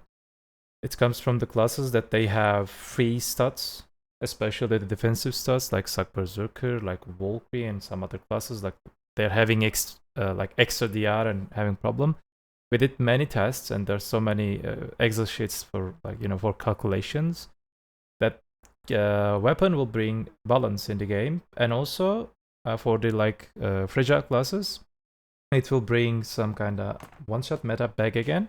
That's why they added the new artifacts. The new artifacts that Korea will get probably today. They already got it, and I'm hyped for the sovereign weapons, but at the end of the day, it will be same again. They said that it will be time-gated content. It will be hard to enhance and something. I'm sure that maybe the first day I will be able to get both of them level 8, which is just reducing my hype. And I mean, a little bit positive, mostly negative. I don't know. I'm still confusing about sovereign weapon. Okay. Jason, I don't think you've said anything. I kind of agree with everyone else with Zeus and with SwordKings and stuff. I don't think anybody's gonna come back for sovereign weapons that left the game recently. If you left in the past 2 months, you ain't coming back for sovereign weapons, bro.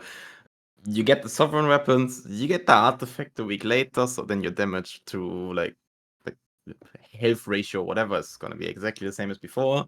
The people that have the weapons first are gonna do a bit more damage, and then the people get the artifacts later, and then it's gonna be the same game state as before. So I don't think anything changes. By the way, before you move on to the PVE topic, I would have a question for Yambyam. Okay, well okay. Did you? Yeah. I was able to. Yeah, I got most of it. Yeah, I'm ready. Yeah. Okay. All right. Well, I was curious what Yambyam's thoughts were on our thoughts.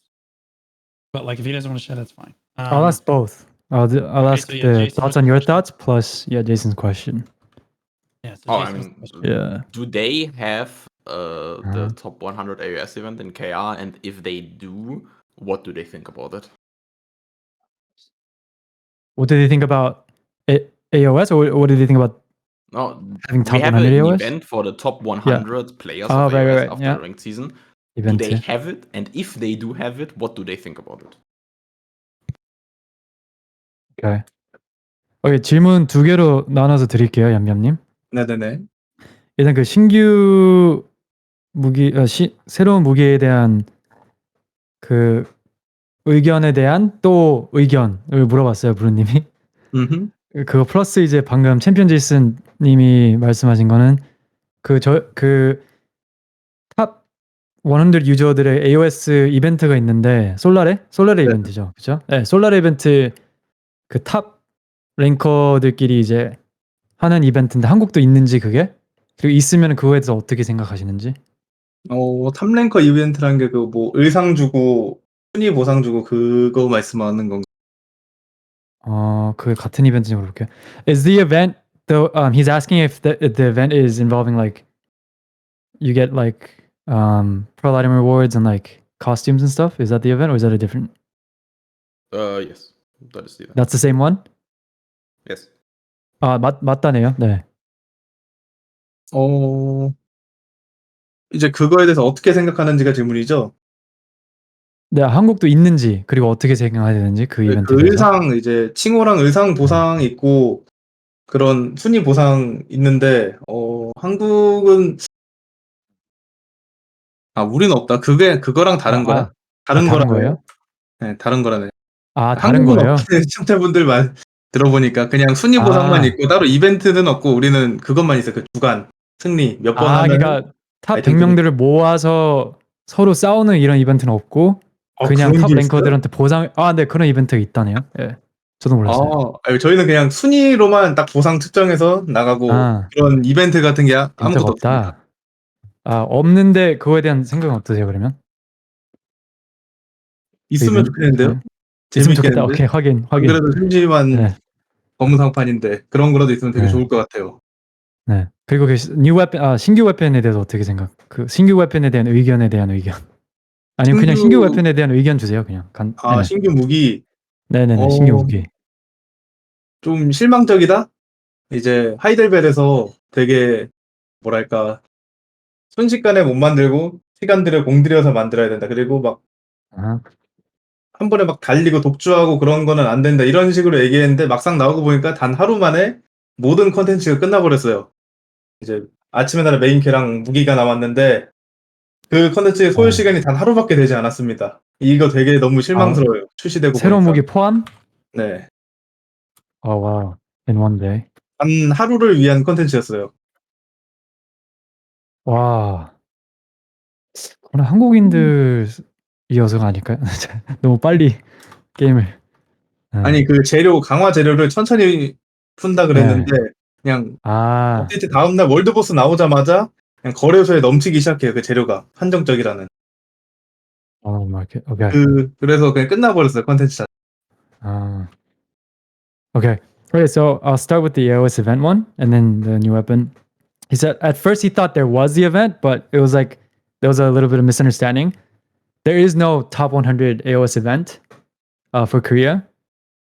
They would really much like it, and it sounds cool, is what he had to say. After realizing, after his viewers told him, no, they don't actually have that. The AOS event. It just sounds really fun and didn't want it. And then about the new weapons, he said they initially kind of advertised the new weapons as it's going to take long to make. It's going to be like content for a while. So there's something to work for. But he described it, he said everything ended in one day, including Land of Moonlight 2. Like the upgrades came out too fast, like the day of launch. Yeah. So like he said that people were able to beat Land of Moonlight 2 and upgrade weapons basically in 24 hours. So the content wasn't what they promised. And like the upgrade mats were even on the markets on the day of release, same day, as in people like were selling it already. My God. It's a total disaster. Yeah, exactly it's like a one day content. Too easy. It's just, one day, boom, done. You know what I mean? Mm-hmm. Like, so I understand. Korea is done with Land of the Morning Light 2 already. Like they've basically cooked for already from. Yeah, I'm looking at what. Let me ask again. I'm doubting my. Hang on. Let me re-ask then. 야면 제가 오해했을까봐 제가 번역을 잘했는지. 그러니까 아침의 나라 2랑 신규 웨폰이 하루 아침에 그냥 됐다는 거죠. 유저들이 그냥 신규 무기 포함. 그죠. 그날 이제 업데이트된 컨텐츠가 하루 만에 소비가 됐다. 완전 끝났다. 할 게 없어졌다는 거죠. 다 끝냈다는 거죠. 유저들이. 없어요. Okay, yeah. So I didn't. I was reconfirming, but yes, that's what they meant. It just they were able to get the new weapons, upgrade it, and complete Landing Lane 2 basically in one day. I'm sure not everyone did it in one day, but he's saying it was you're able to just do the whole thing in one day. Oh my god, dude! See, like this is or 2 days, or some people are saying in chat. And that's a really bad thing. That's bad. They should not have done that. And they're like, I'm sure that the developer's response will be, don't. Oh well, we haven't released all of it quite yet, right? So we only released the main story and the weapon. But like, bro, it shouldn't be that fast. You shouldn't be done that quickly. Maybe with the main story, sure, but the weapon, it's cooked, man. Everybody was done in 2 days. I don't know. Divios, go ahead. Yeah, that was because that was one of the things. That was a big thing when they announced it, where they said, "Hey, don't worry. Yes, this has 10 levels. This is could be really hard to do, but you won't be able to use you won't be able to just use all your silver in the first day if you have large pockets or you have a lot of silver. Like if you're right, they that was like the main thing they said. They said, "Oh, you won't be able to progress if you have a lot of silver."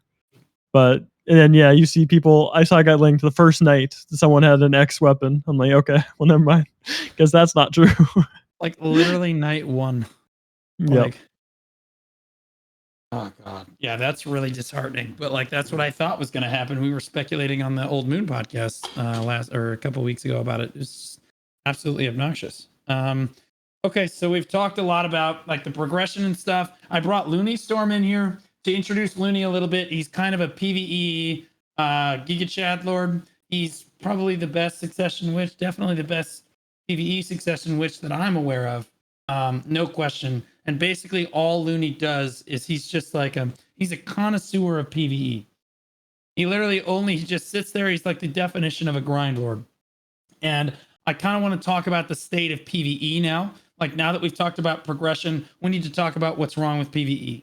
I won't even give my take on it. Loony, I'll let you go first. Loony, what are your thoughts on the current state of PVE? What do you feel like it needs, or do you feel like it's good right now?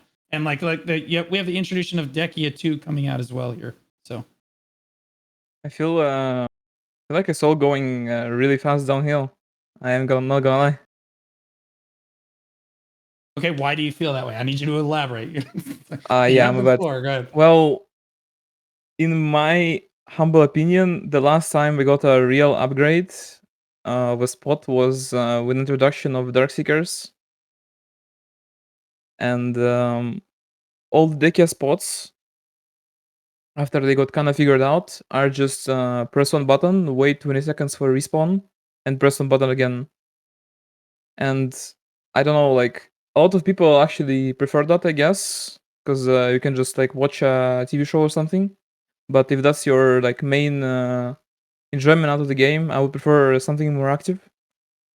So what I would like to see more is spots like Old Crypt, where if you go unprepared, you legit get your shit kicked in like instantly. And other spots where you actually need to understand what you're supposed to do and actually execute your class properly. And other part is gear literally doesn't matter in PvE, as well as in PvE, as I gathered from the previous few hours of yapping. You can wear 3 Debos and 305 and go to Tungrad Ruins and other quote-unquote high AP spots and be very, very close to, peak clear speed. Which is, for the spots that's supposed to be scaling with AP, that doesn't really do much, you know.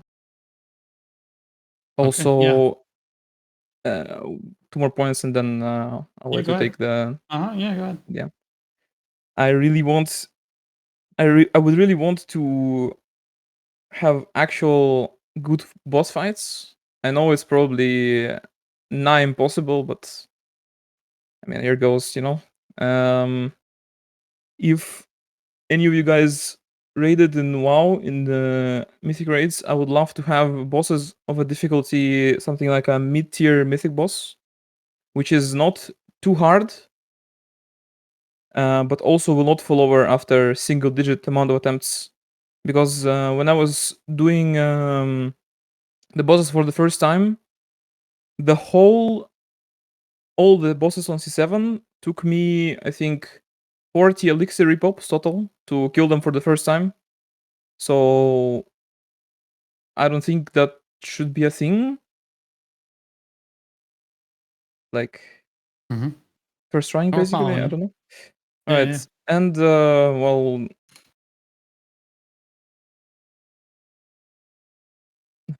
I don't know. I guess that's about it. Do you want more? Do you want more group? Do you feel like you need more group grinding? Do you feel like you want dungeons and raids? Do you want PVE group like PVE events? You know, like big world PVE events. You know what I mean? Like, is that something that you would be interested in doing? Like, first we can fix the spots and add the proper bosses, and then we can maybe talk about dungeons and stuff. Because I don't feel like I don't feel like that's gonna be up to the task. We first have PvP to fix, and then then we already have Dekia 2 on on the leg. Right. So I don't know. It's kind of cooked, man. Yeah. I'm curious, Zeus. You haven't talked in a while. What do you think would revitalize PVE for you? What PVE content would get you excited? Because clearly we're not very excited about it right now, right? Yeah, for a long time, I would say. But for me, it would be challenging stuff. I guess when dungeons came out, they passed through a lot of problems. They became something cool to do. We did it, and right now, just damage sponges. It's easy to do. The boss fights on Land of the Morning Light, they are just kind of artificial difficulty. It's just more AP, more HP, and that's it. There's no really good mechanic and stuff. For a long time, I believe that PA, they just couldn't do it. They just didn't know how to do it. There is not a single good word boss or a boss that's really epic or something like that in the game. So I kind of believe that this is not the way they can do it. But I saw the last gameplay from Crimson Desert, so I thought, well, there are some people there that can do it. They know how to do it. It's looking good. It's looking cool. We see a lot of Black Desert there, so looks like just people on Black Desert working on Black Desert don't like to do it or don't know how to do it. But for me, it would be something more challenging. The fourth dungeon is just a dream right now. No one's talking about it right now. Right. It's they just got forgot. So for me, it would be more challenging stuff. The Altar of Blood, they got it out from the game. There are some promises from the Heido Ball, but well, we just saw that they are not that great, right? On the new bosses are not that great as well. So I would like to see, man, a good change on the word bosses to become something really challenging that people want to go there to face them, to have some kind of reward, a different reward. We can talk about horizontal progression. You're gonna drop something that is not for vertical progression, but something, a new skin, a new effect, a new treasure, I don't know, whatever, but something that makes you go to the boss and face a real challenge there, a raid boss that we don't have it in the game. And I don't know why we don't have it in the game. We have this so much potential with the combat of the game, right? It's just really good combat, and they just don't know how to make it work on PvP, on a challenging PvP. So that's what I'm expecting from a long time ago. To see some challenging right on. PvE on the game, right? Okay. I'll give console SwordKings. You want to talk briefly on it here? I know that you guys are kind of far behind, but like, what would you guys like to see on console? You have a bit specifically, I think the group grind is probably a big focal point for PvE on just that side of the things, because a lot of people here, because Xbox chats, PlayStation chats are a thing. You just invite somebody to a party and you just go and do stuff, right? It's very simple. You don't really need Discord, even though Discord is available on the consoles. You don't necessarily need it, right? You can just invite somebody and go. but this is one of the most lonely MMOs out there to exist. And there's almost no group grind spots for anybody to participate in that's actually decent money. You could go to Turos, you could go to Olins, and that's about it realistically. And if you need cups, you can go to Imps and whatever, but there's spots like Schultz, for example. Does anybody remember Schultz? Because I don't. It's a group grind spot, and it's just complete. It's such a useless spot. Basilisk Den? Anybody remember that? Moon Megalol? Yeah, how about Winter Tree Fossils? Any homies? You know, like Mirawak's Labyrinth? Yeah, like Waragons? Like, those are things. I don't know how that functioned on PC, but on console, those spots were actually kind of big. Like, Bassies for a while was the best Kafras in the game for us. That was literally the best we could get. It was like 35 to 40 an hour back in the day. So, like, I don't know, to see those spots kind of be useless in PvE, because anybody that ever talks to me in my chat about is like they want to play with their friends, they want to queue up with their friends, and the same goes for PvP too. People just want to queue up with their friends and do stuff and have a community to play with. Be able to, like, what's the point of 100-man guild if you can't even play with these guys, right? Like, what's the point? It doesn't make a lot of sense. And the grind spots are like 3-mans or 2-mans, which is fine, I guess, for just getting started. There's some 5-mans, like the 5-man Gyfin spot, which, by the way, was popping for a little bit and then died literally 3 months later. Another forgotten spot that nobody does anymore. I do agree that the dungeons and raids need to be brought up more, because that's another thing that's really non-existent on console. There's not a lot of MMOs that do dungeons and raids correctly. Destiny probably being the only one that does it really well, with ESO maybe. And Destiny, I'm pretty sure, just died not that long ago. So I don't even know how long that's going to be a thing. But console is very dry from a PvE standpoint in MMO genres. It's really barren. And BDO is like blowing it every single time. Like, they could run the market and they just constantly fumble the bag every single Tuesday. It's insane. Okay. All right. Yeah. Well said. Well said. See, Quendya, you haven't spoken yet. Yeah, I agree for the most part of what they said. It's because we need challenging PvE. There's nothing for challenging. Like Loony said, get 3 Dabarakas, get some items, 305, 309, go to the hardest spot in the game, kind of hardest, like, you know, Tungra Greens, and you're done. And the other thing is, like, for the PvP, like, we are talking about PvE, but they both related with each other. Like, there is nothing just game is offering you, like, in an uncapped scene, and people just don't want to bother themselves, like, go that much deep. I have all the items, like 6 Pendevos, all accuracy accessories, all swap everything that I have. Yeah, I feel strong at some point, but it takes so much time to build them. But at the end of the day, people fear that there is nothing, and they're right. So we definitely need better PvE contents. Like, we need group contents. In that group content, PA wants to add SHAI in that group content. In Turos, you're good with SHAI, mostly. In Olons, you require SHAI. But nobody playing is SHAI in this game. Like 0.001% of the game, I don't know. We have like 10, 20 SHAI mains in the game. Let us just tag different as human beings. Yeah, like it's so hard to find a SHAI for group contents. If we get group contents in the game, PA will just make SHAI is mandatory for them. And if they just make that, let us just tag a 3rd character in the game. So we can just tag a SHAI and we can just another character like usual. So we will not have a SHAI problem, because I'm 100% sure that SHAI will be mandatory. On the other hand, we are talking about boss rates or something overall. We have many bosses in this game, but they are dead. Like, I don't know how many of you just going in my server, people just ignore literally they're just basic Zarka. They're ignoring it. It's because there's nothing. I will just give you some fun thing. Like, you have a higher chance to get crashed while you're changing character instead of just getting a boss weapon box or something. So why should I bother myself for that? I'm sorry, but shit boss content in the game. Like, what am I gonna get if I just go to word bosses? There should be something different. It's a fucking MMORPG game, isn't it? Like, bosses, raid things, these are the heart of the game. Your interaction between people, group contents. This might be the biggest content in the game, like word bosses.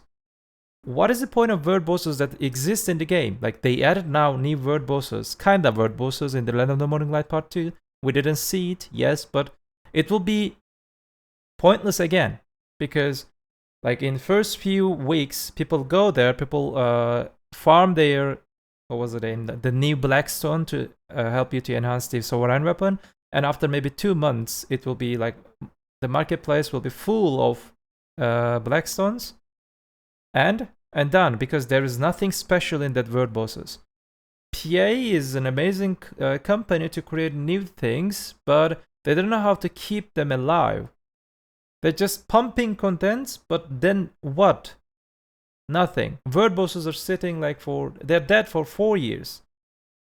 It's so easy to make them alive. I'm not saying that put them like millions, trillions of silver in as a reward in them. Like, just make them viable. Just add them like some kind of seal. They're sometimes adding even seals. Even in that place, even seals are outdated. That event comes from 4 years ago or something. They're just not even bothering themselves to update that even seals. They don't even know that, hey, 1 seal for 5 corpus, just put that 5 corpus in some of your pot. I don't fucking care that. Like, we need viable adjustments about PvE, PvP, even in life skill. Like, but I'm sure that 100% sure that they will not listen what we say.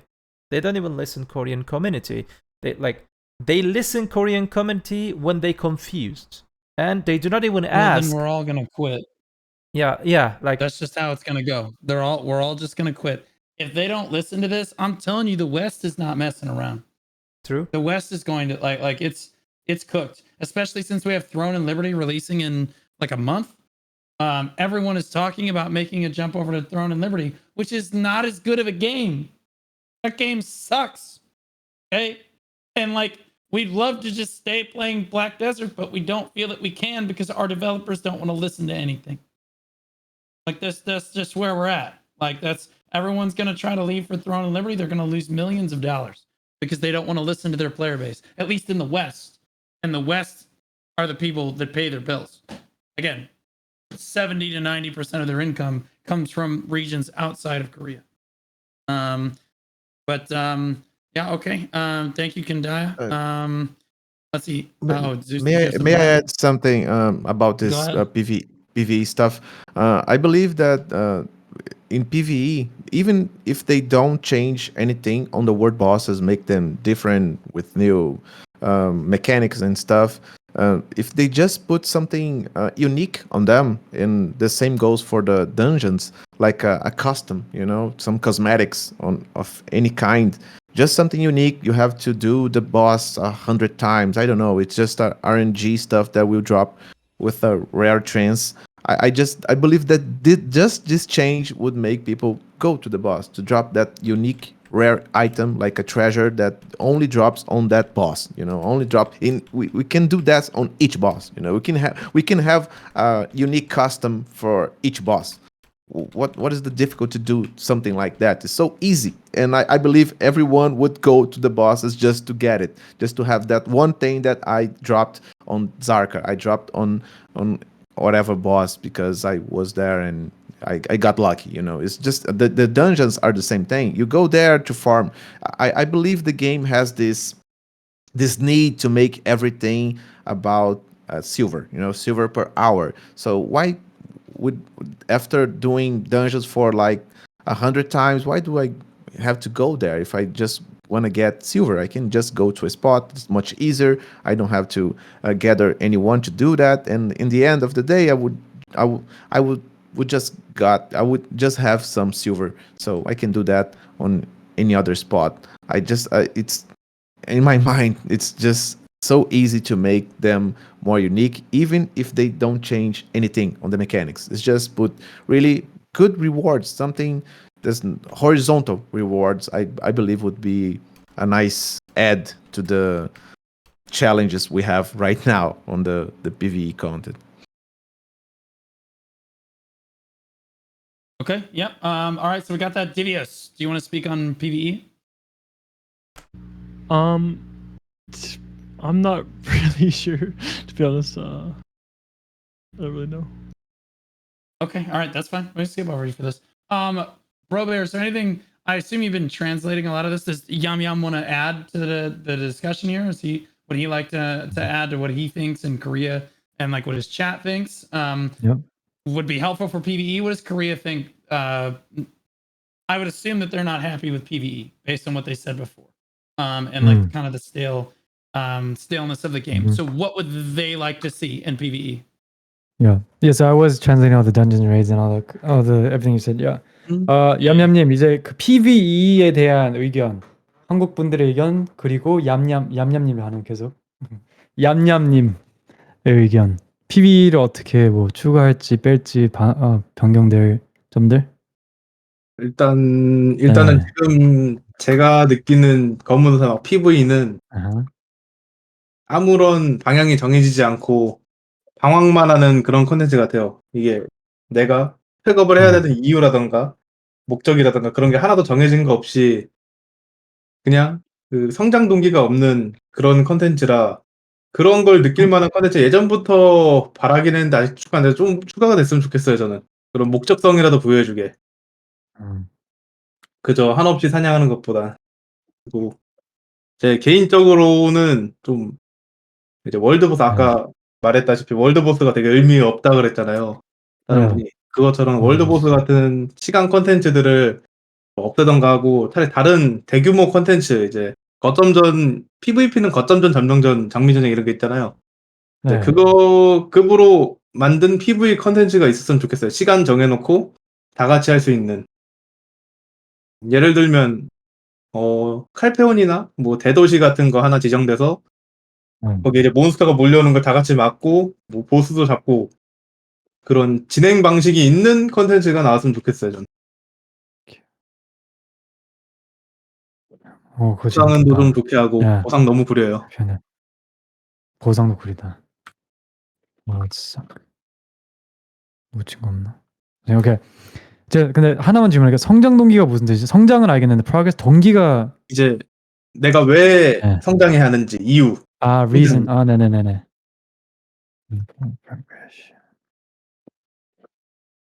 성장할 이유. 네, 감사합니다. Okay. So he said he thinks that the way he perceives BDO is that there's just no direction. It feels like there's no objective or reason for progression currently. And they need something to strive for. For example, as an example, he said maybe for like world bosses, which is kind of like time-gated content, perhaps maybe even get rid of that and make something like a big PvE content, kind of like War of the Roses. Like an example, he said, just very loose example, he was talking about something like a Calpheon invasion event, like group content, defend the city, kill mobs, get better rewards. The rewards just suck too much right now. Yeah, more motivation. Okay. Yeah. They need something like more motivation for PvE. Right on. Yeah, no, completely agree. Zero direction. You need more motivation for PvE. There's no motivation to go out and grind right now. Completely agree. And by the way, guys, that's coming from the region that has the new content. I'm just saying it. Okay. Like it is what it is. Okay. We also need to talk. So Jason, go ahead. Yeah, go ahead, Jason.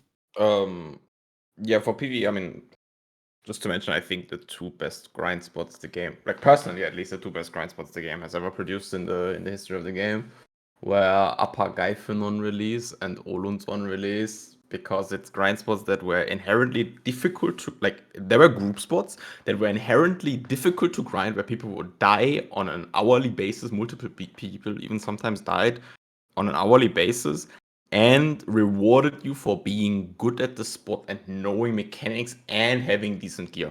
So they rewarded you for being a good player, having good gear, wear group content, and had stuff to learn and figure out every week. Every single week there was a video coming out on YouTube regarding new Olun's mechanics that increase your trash loot more and more and more and more. The same with Upper Gaifen back then. There was new pulls like every 2, 3, 4 weeks that increase the threshold by the players. And this is personally at least the stuff that I love from the game. It's like, okay, I figure out new mechanics, I get rewarded for learning them, being good, having a good team comp and stuff, etc, etc, etc. This was the best two grind spots the game has ever produced to me. And I wanted to add one thing, that Quendya mentioned earlier, where like SHAI is mandatory for every grind spot. I don't think it's because Perlibus wants SHAI to be mandatory for every grind spot. I think it's because Perlibus is inheritably incompetent balancing SHAI. SHAI is broken in every content in the game that exists. It is not because they want SHAI to be part of PvE. It is because they cannot balance this class and it's overtuned everywhere. Could I add something to this? I'm not worried. Go ahead, Divios. Alright. So, yeah. One thing I'll say, before Cho died, remember guys, SHAI is the PvE class. Cho Nation had 17 SHAIs of 150 people. Go off, King. Yes, please translate that. Oh my gosh, so true. Wait, you say it again? One more time. Go ahead. So SHAI was created as the PvE life skill class, and Cho Nation had always between 15 and 17 SHAIs for PvP, not for PvE. Yeah. No, and to be clear, every single like uncapped tournament that we have, you have to have a SHAI on your team or you lose. Like in like 3v3s. In Node Wars and Siege, you must have SHAIs or you lose. In AOS, SHAI automatically wins against a team that doesn't have a SHAI, right? In most cases, or they have a strict advantage. SHAI has a serious advantage. And in PvE, SHAI is required in all group PvE content. It is way too strong. Go ahead, Loony. Not all, to be honest. Turos is better with 2 DPS, but it's a lot more comfy with the SHAI, yes. Okay, all right, yeah. All right, yeah. I love, that's why you're here, Loony, is Eva actually. I'm actually.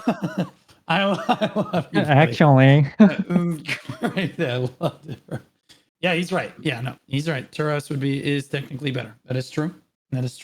But in most PvE, for SHAI being the PvE class, by the way, I think it was like the last 2, 3, 4 tournaments we've seen from PA where the top 16 teams only had SHAIs. Like there was not a single non-SHAI team in the top 16 in the last how many official PA tournaments? And in community tournaments, it is literally banned. You banned the class. Armin had it allowed in his AOS tournament and said it was a mistake and it will be banned in the next tournament. Every community tournament has SHAI literally banned because of its massive imbalance. And Perlibus is the only tournament that doesn't ban it because they can't ban it because they would openly admit that they are not able to balance the class.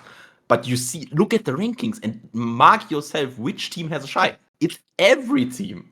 You don't participate without it. If you do, you lose first round. Yeah.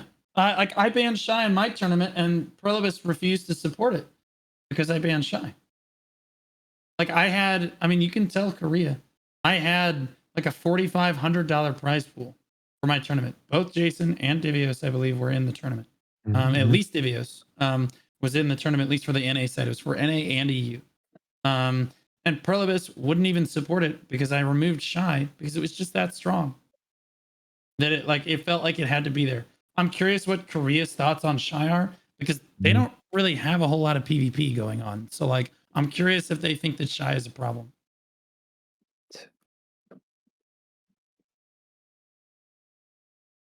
Sorry, I'm just finishing up. 오케이. 저희가 샤이로 많이 지금 집중이 되는데요, 내용이. 한국 유저분들이 샤이를 어떻게 보는지 되게 궁금해하고 있어요, 모든 분들이 지금. 안 그래도 이번에 솔라레 시즌 끝나지 않았습니까? 그래서 한 스트리머 분께서 컨텐츠로 솔라레 랭커 분들 모아서 이야기를 한 적이 있어요. 토론 같은 거. 거기에서 샤이 관련된 주제가 나왔습니다. 샤이를 아예 솔라레 못 돌리게 해라. 아니면은 한 팀에 샤이 샤이가 없는 팀, 샤이가 있는 팀 차이 너무 심하다. 이런 PVP에서 샤이 관련된 얘기가 꾸준히 나오고 있어요, 한국도. 당장 지금 제가 봐도 샤이 의존도가 너무 높아요, 게임이. 너무 과할 정도로 좋다, 버프가. 한국도 똑같이 샤이가 이슈되고 있어요, 샤이 관련해서. 계속 얘기가 나옵니다.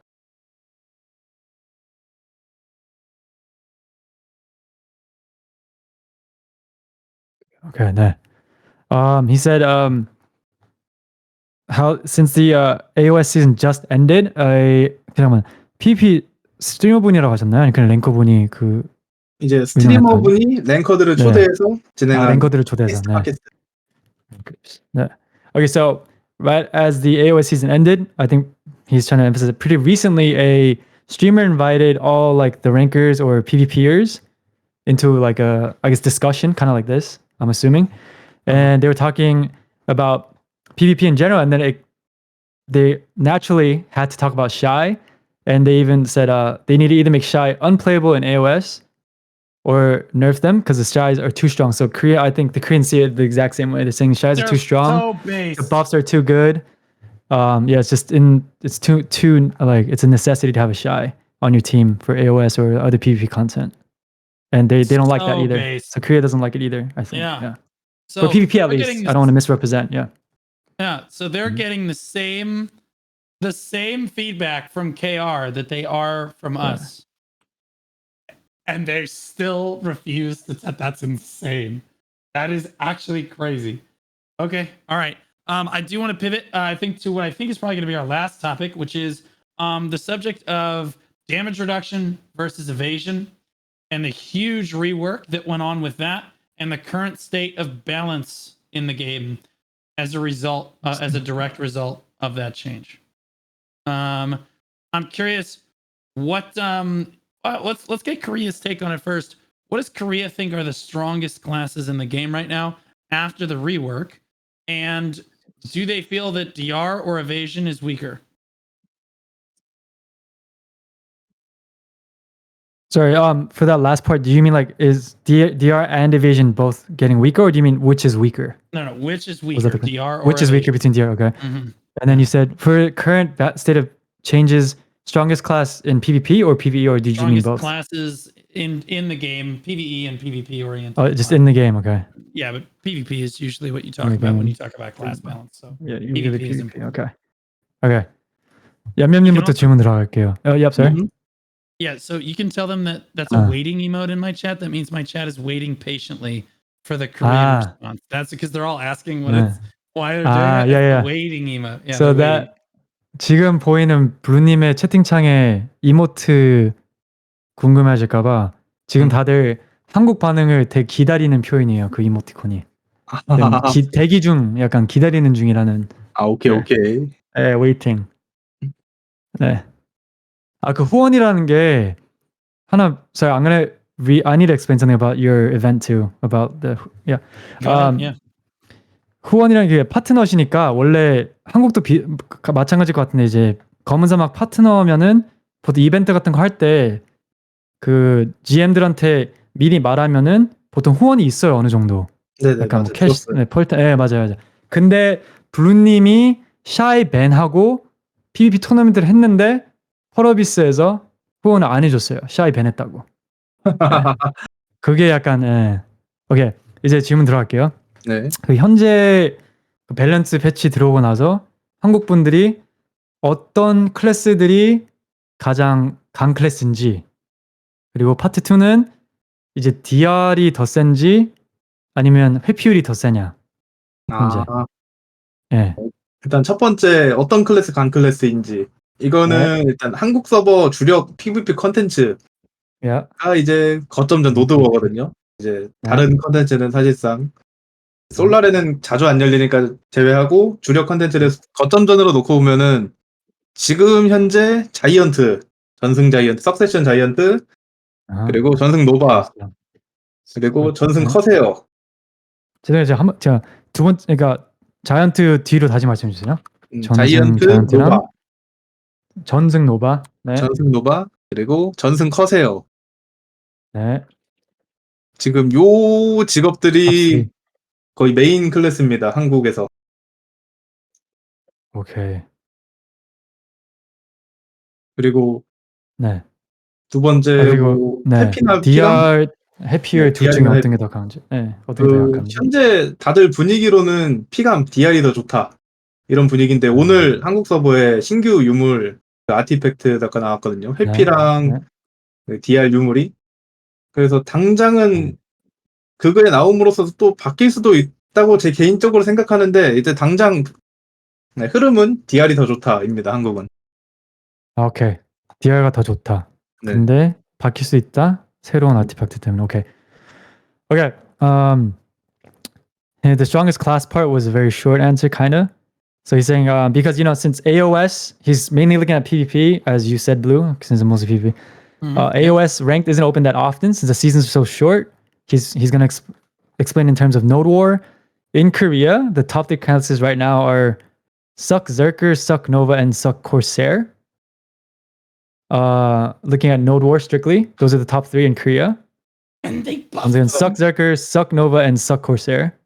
Okay. Yeah. And then with the DR versus evasion, overall DR is better, but since the new artifact dropped in KR, Yambyam personally thinks that there is a possibility that evasion, or it could change, but currently DR is much better, or better, he said, not much better. Yeah. Okay. So yeah, I would say that sentiment is pretty mirrored. I don't know about the whole Corsair thing. That might be a red herring because they're kind of an evasion class. Oh, it's DR strong? Play it on DR. Yeah, it's you play it on DR these days. Never mind, it's good. Because evasion is fucked. Okay. Yeah, it's totally good. Okay, so we feel, at least I'm fairly certain, at least North America feels the damage reduction is much. You know what, Divios? Why don't you talk on it? You're much more edgy. I'm gonna let you talk on NA. So since the special evasion since the special evasion changed, evasion has felt okay if you're absolutely hard cap on a really good evasion class. If you are not that, then it's absolutely cooked. But if you are that, there is like a use for it. The new artifacts are going to help it, probably make it pretty damn good. But I mean, let's put it this way: if you're thinking of going evasion, it's like you have everything in the game. Your class scales incredibly with it. And it's still like it's an option. It's good. It's not necessarily like always better and always worse. It's just kind of like there's a use there. The main thing was before special evasion, you needed a lot of AP. You had a lot more AP than now. You can get away with lower damage since special evasion got removed. So it works. Still not good. Not amazing though. Okay. All right, good. Yeah, he can sum it up better than I can. I'm not. Jason, how do you feel? Yeah, I mean, from what I know, at least the past weeks or like months since the change, evasion is literally played by like 2, 3, 4 classes. Maybe the rest all goes. There are even classes that were inherently going evasion in the past. Even they swapped to like DR for a lot of it.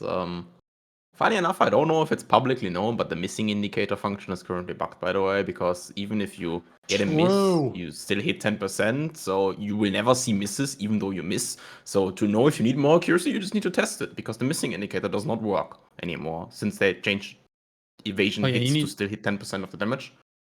Yeah, let Brobear translate that specifically, because like that's like giga important. Can you say it one more time? Yeah, go ahead. The missing indicator in the game. There's an indicator that you can turn on that if you miss on an enemy, you get an indicator that says like miss. It does not work since the change because even if you miss, you still do damage. So you don't see the indicator anymore. So you have to test if you need more accuracy. Oh, wait, that's huge. Yeah. Okay. You can't tell if you're missing.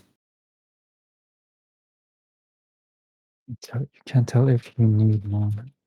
Okay.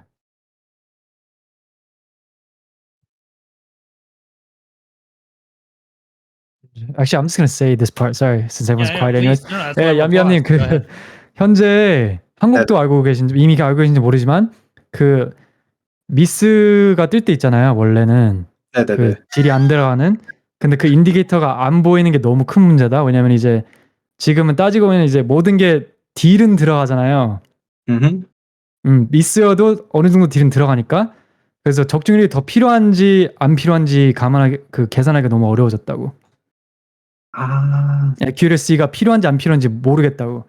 미스 D표기 그게 안 뜨니까. 예. 저도 동감합니다. 알고 계셨어요? 네, 탑 패치 되고 이게 회피가 뜨는데 회피가 안 회핑은 뜨지만 딜은 들어가는데 이게 얼마나 깎여서 들어가는지 정확히 모르기도 하고 심지어 HP 터지면은 미스가 아예 안 보이는 그런 것도 있거든요 가끔. 그것 때문에 조금 혼란스럽긴 해요. 그래서 데미지 표기 안 하나요? 파로비스? 데미지 표기 같은 거 해주면은 좀 좋겠는데 안 해준 게 좀 답답하네요 저도. 이거 좋아요. 한국 분들 보는. 예.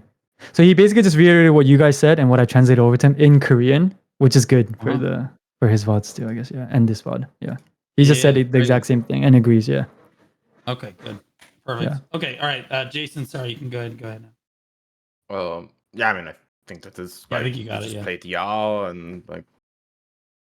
Yep. Oh yeah, for strongest classes, I mean, yes, Sucker and Sakura is also super strong. And why did they buff Ninja and Striker? I mean, it's mostly AOS. Like, I mean, Striker's not outside of AOS. Ninja is like completely unbalanced now for any AOS content ever. I've seen clips where Armin, like, bro, there was 2 people Ving with 20% HP, and Armin just called out they are dead and they died in V. From like what? How much bleeding damage is it? 2,800 bleeding damage or some shit? What is that? Can you ask Korea what happened with the bleeding shit on Ninja? It makes sense in a vacuum where AOS is closed and never coming back. Where like it's like, okay, yeah, 550 health pots doing 800 damage. Okay, it's not that bad. But when you're healing 200 and it's dying you for 900, and it's just there is no living ever. And yeah. And then Striker, they basically just ruined the entire flow and fun of the class, and then gave him haha funny screen wide stun that hits the whole screen. It's like, why? I don't know, but it's really not fun, but also got stupid at the same time. Yeah. Okay. I'm trying to keep up with it. All right, good. Loony, I don't know what you messaged me, but you want to speak on this? Yeah. I sadly need to bow out early because it's 9 a.m. where I am and I haven't slept yet. Oh yeah, go ahead. Well, thanks for coming in, Loony. Yeah. Thanks for having me. It. Thank you. I'll see you around. Okay. Thank you. Oh my god. I'm curious. Can I? So Yambyam. Oh, sorry. Go. Yeah, he wanted me to translate something for you guys. He's saying he's saying like currently, damage testing is just ridiculously annoying and hard. If you want to damage test, you have to ask a guildmate to come and try on all these like different gear sets so that you can try to gauge your own damage, and that's the only realistic way to actually properly test your own damage and accuracy. And he thinks it's funny that's kind of the only reasonable efficient way to calculate damage. Without a guildmate that has several, I think he's trying to say without a guildmate that's going to be switching off his gear so that you can test damage, you just can't test damage. Yeah, it's kind of miserable. Unless the global labs just don't work. So like nobody's motivated to play on global labs because the damage doesn't work there. Really annoying. Okay, so strongest classes in the game and what you think is strong, DR or evasion, ZeusGhostz. Oh, okay. I was talking to some people right now about it because I'm kind of distant from the game in this moment, and they said pretty much the same as the strong classes: Zerger's Succession, Nova Succession, Corsair Succession as well. And for DR and evasion, DR is pretty much what we got right now. And I say most of the cases, evasion is not a thing right now. Okay, gotcha. Okay, console. You have a much different game than we did. Did you guys get the rework?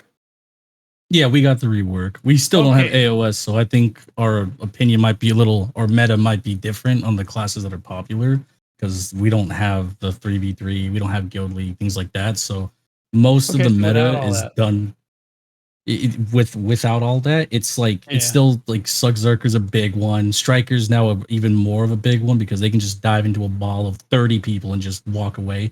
Super great for disrupting in large scale. And then you just have your range just fire from a far wall. Everybody's just getting CC'd. I can dive into a group of like 30 people and barely lose 20% HP. And then my range is just firing in peeling and shooting into the ball and just killing people for free while the tanks are just being tanks. It's really weird and strange. And for just open world, it's really just a lot of tank classes. That's all it is. Anything that can withstand damage and survive, that is the meta. That is everything that we have currently.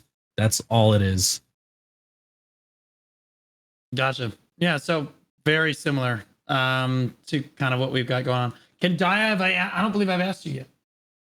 Yeah. What are your strongest classes? DR or evasion? What do you think?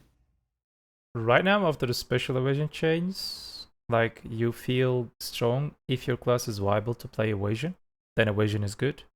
And like Berserker, like Valkyrie, like free DR, like they're giving free cadres to these type of classes, then DR feels very strong on them.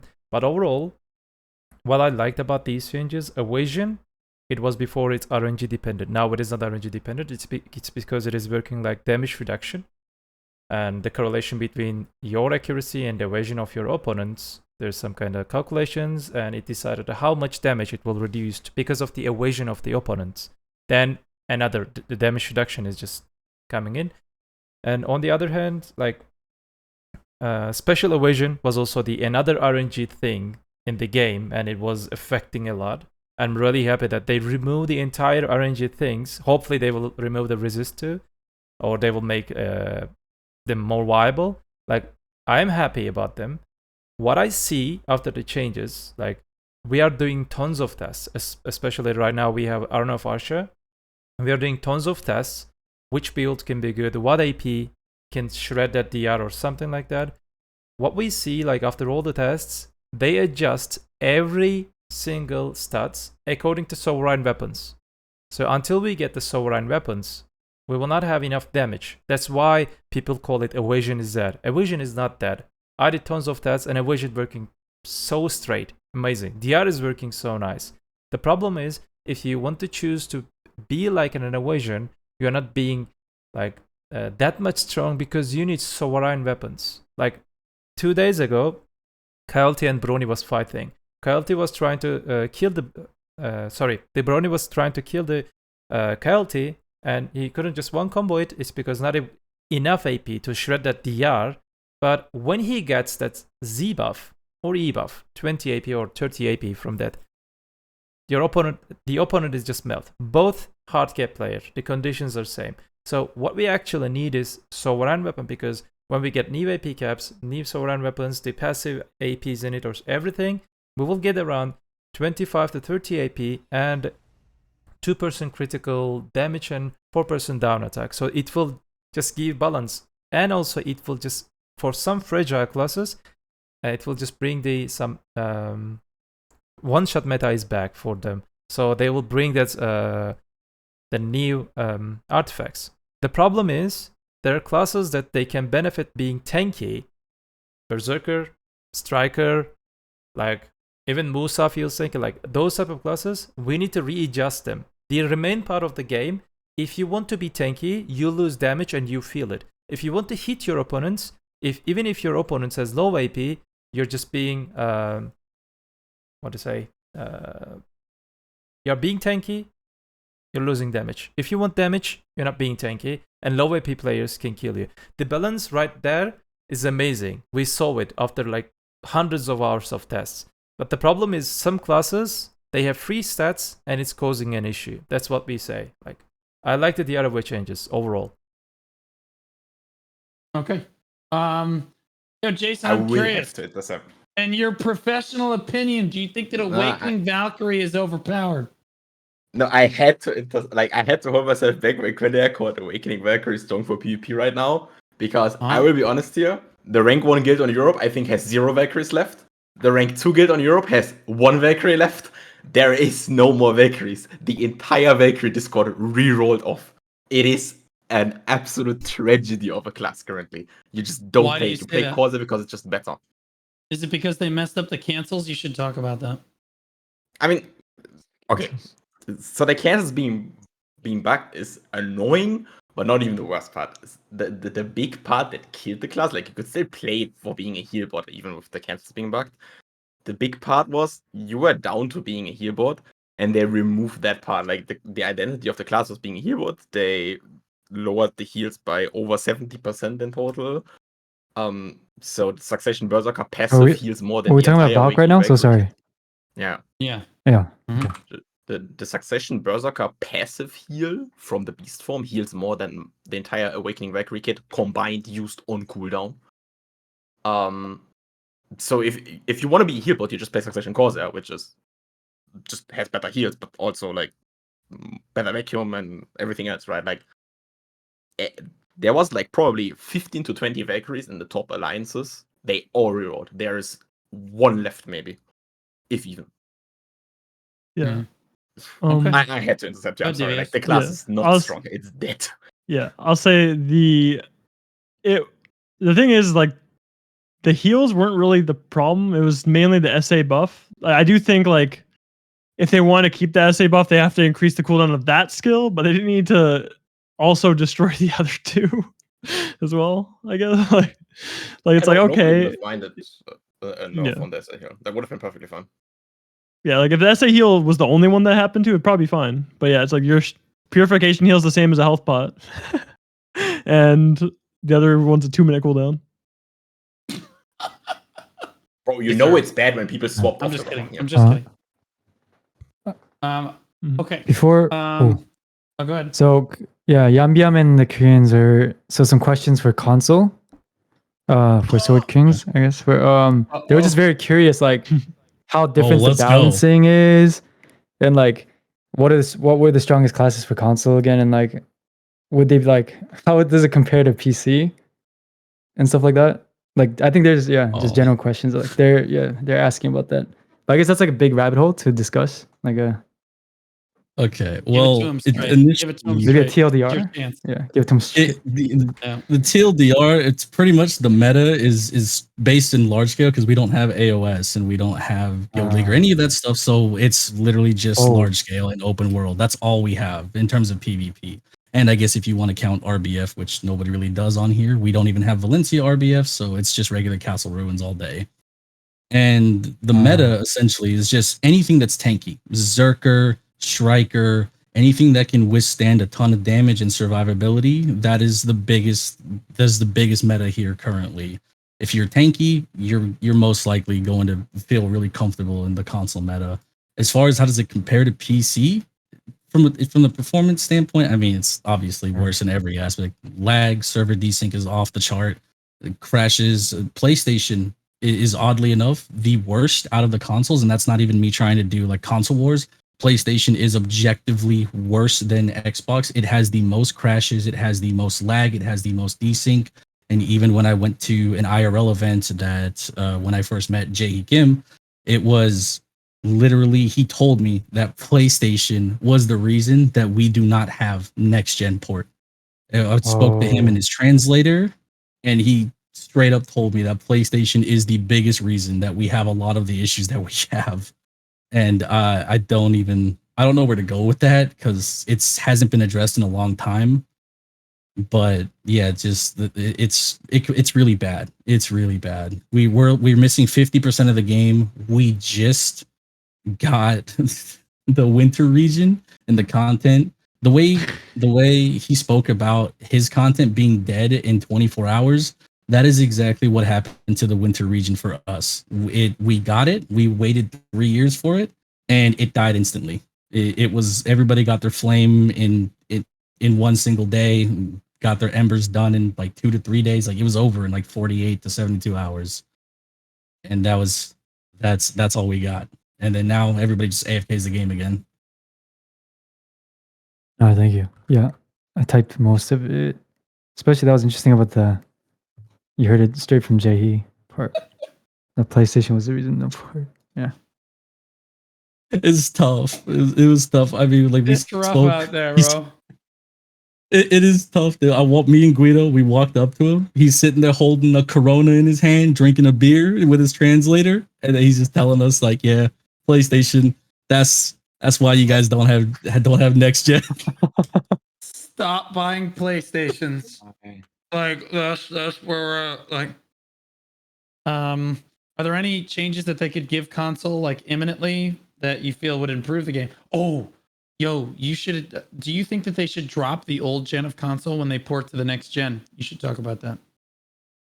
A lot of people think that is the way to move forward. I sort of agree because I think at this time frame, most people have a Series X or at least in Series S at the minimum. And then like the extra new gen consoles are all sitting on the market. You can get them. They're not scalped either anymore. They're available. I mean, and it's tough to just be like, yeah, drop the console before. It's really rough. It's hard to just say that and swallow that kind of pill. But like, I feel like it kind of has to be done too, because that could be potentially the reason also why we don't have new content coming in, because the old gen consoles may not be able to handle the regions appropriately. To this day, we still don't know why we got the winter region so late, but we got the land of the morning light so early, and it doesn't make a lot of sense. And it makes me wonder if the old gen consoles hold back the next gen and just dropping content because they're trying to optimize the game perhaps for the old gen, which it feels like that's what they're trying to do, which makes it very difficult to just get content out as fast as possible. Not only that too, but the CMs have no communication. They've been radio silence for about a year and a half now. So, and now we lost Durgif, so he was our only point of contact, and now we don't have that either. Console fighting. Yeah, so you can probably see it on Blue Stream too, but all the Koreans are saying, hang in there, console players. That transition is kind of off. Well, cheer up makes sense, but in this context, it more means hang in there. Yeah. I appreciate the KR players. That feels really, for the first time, I think that's the only positive thing I've ever heard from a PC player for such a long time. You still don't have any rights. Don't get excited. Okay. I have. Sorry. I'll give him a moment. We're done. Oh God. Okay. So I do feel we should talk about life skilling a little bit. We've talked about every other aspect of the game. I personally feel the state of life skilling is okay. I'm not sure. The biggest thing that I would add to life skilling and the biggest quality of update that life skilling truly needs is we need the ability. They added the ability to put tools on every character, like on a gear wheel, so that all characters could use the tools. We want to expand that so that you can put all your chest pieces and all your accessories in there too. And then all your players just have all that stuff all the time, so you don't have to constantly move your manas around between players. That's my biggest problem as a console, or I mean a console. As a life skiller, I think that would be the biggest quality of life change that I think that life skillers probably would like. I don't think that the rest of you do a whole lot of life skilling, so Brobear, I can just go ahead and let you translate that. Can you say that one more time? Because I was asking what life skilling was in Korean to Yambyam. So sorry. Could you reiterate one more time and I'll write it out? Yeah. They added this ability to change your basically you can equip your Manos tools on every character. They have it on every single character now. But it's only the tools. We want that ability for all of our life skilling equipment. So like our chest pieces, our accessories, etc. Because it's very frustrating to have to move those between characters. Because like you forget that they're equipped on another character, then you have to go take them off and move them over, and then like it's extremely frustrating. So yeah, Matchlocks 2 would be absolutely incredible. Like that quality of life change, I think would help life skillers tremendously, and I think that's what the update they were looking for. But we kind of got like a half-assed version of that with the tools. Gotcha.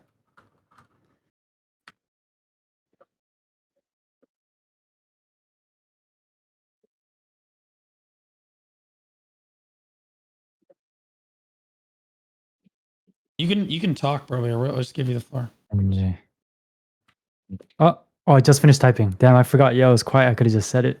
But yeah, I typed it out so they can all read it. Still waiting. Yep.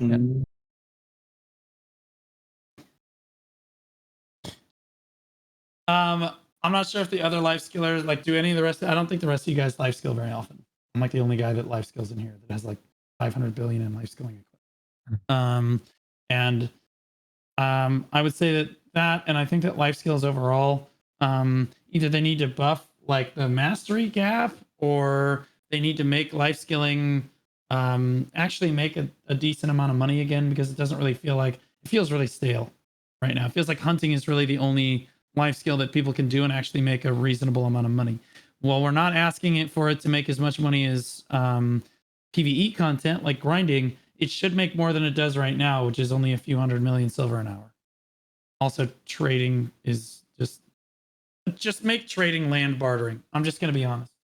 Like land bartering, it's just super simple. That way, and you can make a bunch of different wagons too.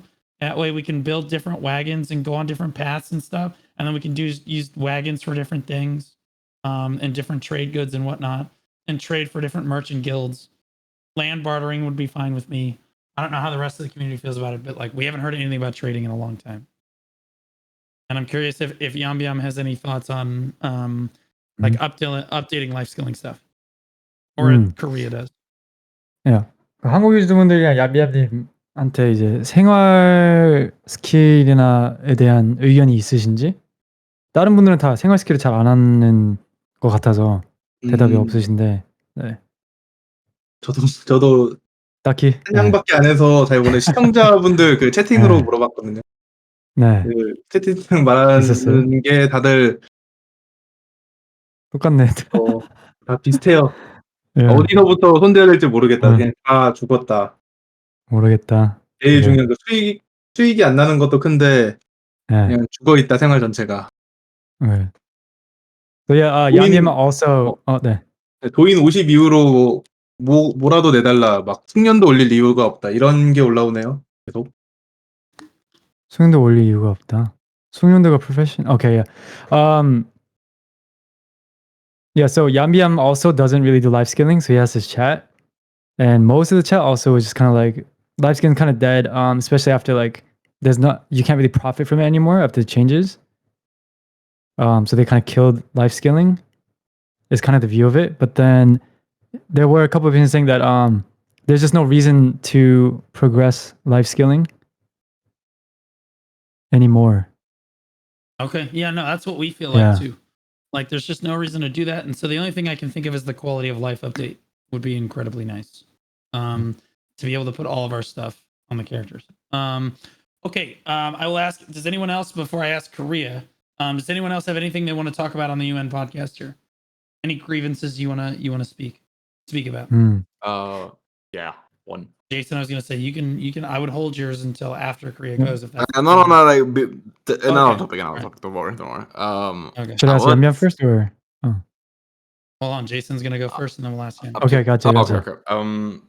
I would like to say that the last week's game state, or in general, the Arena of Solar season, from a gameplay perspective of how many bugs there were this season, was an embarrassing display of game service, I would admit, to be honest. Like, the last week was a borderline unplayable game state where 99% of the people in the top 100 didn't even play because they knew they would lose Elo because the game was so bugged with T-posing going around, your camera bugging out and stuff like that. And to me personally, like, this is not me being salty because I made it in the top 100 before anyone goes like, oh, he's just salty, he didn't make it to the event. I did. Still not gonna participate. However, I personally would say no competitive game out there would have finalized the rankings in a game state that was this bad, because it was an unplayable game mode for the last week of the ranked system, and they finalized rankings after an embarrassing display of game for a full week. Okay, gotcha. All right, I would translate that to Yambyam, and then I would ask Yambyam if he has any things that he would like to talk about before we kind of go into closing thoughts here.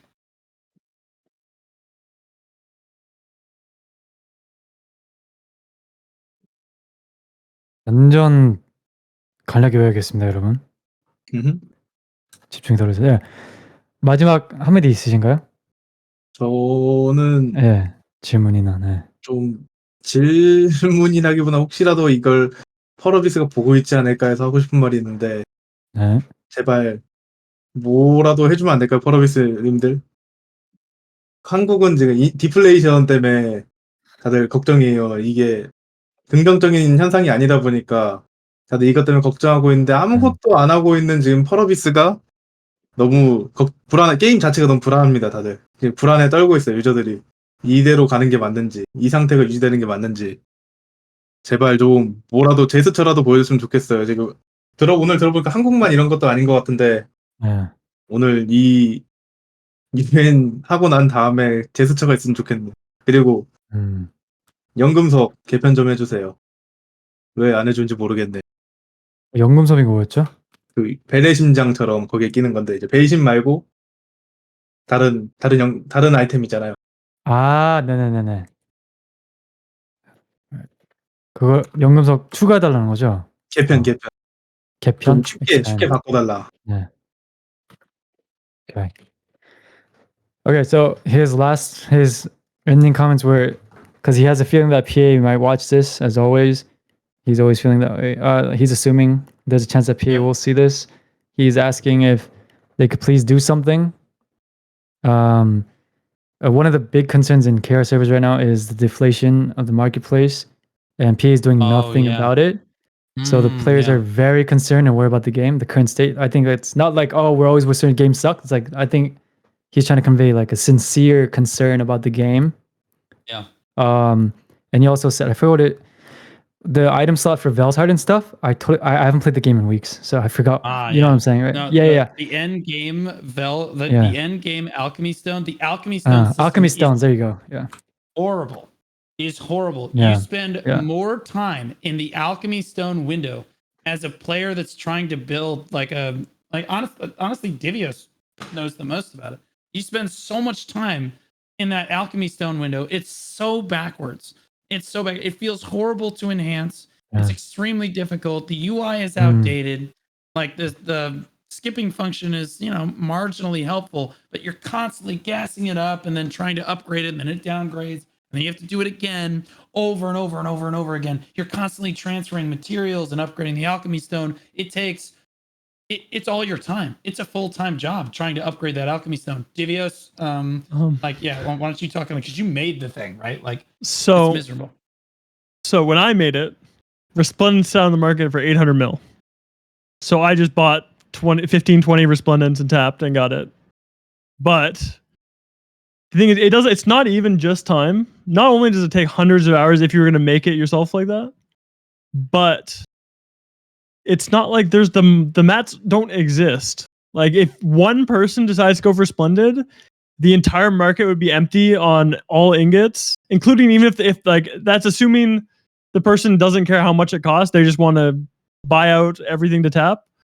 The market would be empty for like 2 weeks for one person doing it, or like 2 to 3 weeks for one guy decide to do that. It's also it's a dumb thing. I wish they just, to be honest, I wish they kind of validated the stone at this point. It feels like 99%. There's obviously a rare, some people make them. 99% of them are from boxes, or they're like 3, 4, or 5 years old, and they're made when you could just buy Resplendents.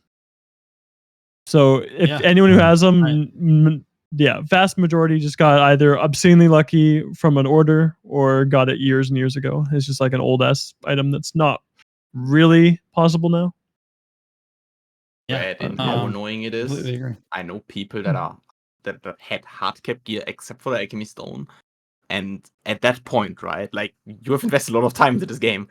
They only macroed the mouse movement of upgrading alchemy stones because they were so pissed off with it, and they got permanently banned for it. So they lost full hardcap accounts because the only thing they missed out was alchemy stones, and they could not be asked after grinding for 40,000 hours in circles. They could not be asked to upgrade an alchemy stone, and they macroed it and they got banned, which rightfully deserved. They got banned. It's against the US, right? But you need to understand this is people that spend thousands of hours and thousands of dollars and 10,000 of hours in your game for 7 years plus, and they literally get banned over one item because it's the only item they're missing. And this is how bad it is, that they risk their entire account for this. Yeah, and we also agree that the entire market is being completely deflated. Like no accessories have any value, and this goes back to everything. You just build Debos. You just, no matter what, you just build Deboracus for everything. So crescent rings, ogre rings, Bassy belts, everything it's just overwhelmed on the market. Everything's at basically min price, and it's all destroyed because the developers have chosen to go in a direction with their end game content where there's only one set of accessories that are really viable, and so it's completely destroyed the entire marketplace for them. Even Devarekas now are crashing in North America, at least in NA. I don't know how it is for EU. I would assume they're probably similar. Yeah, because they Tabs added them. 40 bill, and pens are also starting to sit, I believe. Slowly. Yeah, so they're starting to tank pretty hard across the board. So like the whole marketplace is in complete free fall, and the developers haven't said a word about it. Like, what are we doing? I'll let you translate it. You can talk. Said a word about anything really. Yeah. No, I got most of that. Word from the developers about a single thing that is wrong with the game. Not any aspect, nothing. As far as we are concerned, they're content with the aspect of the game right now, and they're very happy with the direction. But none of their players worldwide are happy with the direction of the game on any of the fronts that are currently in the game. Can I? Past So 2 to 3 months. Yeah. Oh, 1 second. The past 2 to 3 months were probably the loudest screams I've ever heard in 8 years of playing this game, and there has been not a single comment made by part of this. Completely agree. On NA, there is currently 5 Pendebos at min price. What's the min price? How many? Wait, because in Korea, what is it? 5. It's 250. It's 250 right now. Yeah. So apparently in Korea, pen after the new weapon got released, Devils fell down to 180 bill. Oh my god. So oh my god. Earrings are 160 bill. Pendebos are cheaper than Lunar Necks like 8 months ago. Yeah, or like Pendisto, right? Like 1.5 years ago or 1 year ago, you could sell a Pendisto, and now you buy a Pendebol. Yep. What the fuck? Oh my god, bro. And oh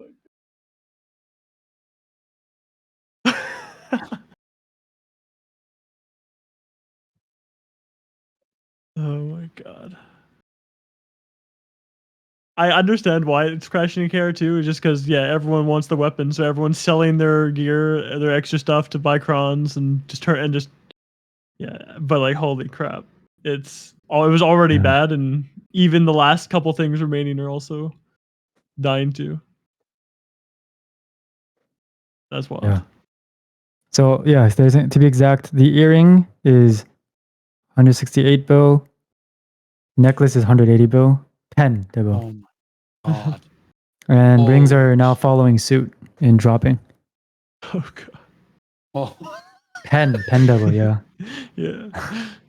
Oh my god. At this rate, I'm going to be able to sell my life skilling gear and buy full Pendebo.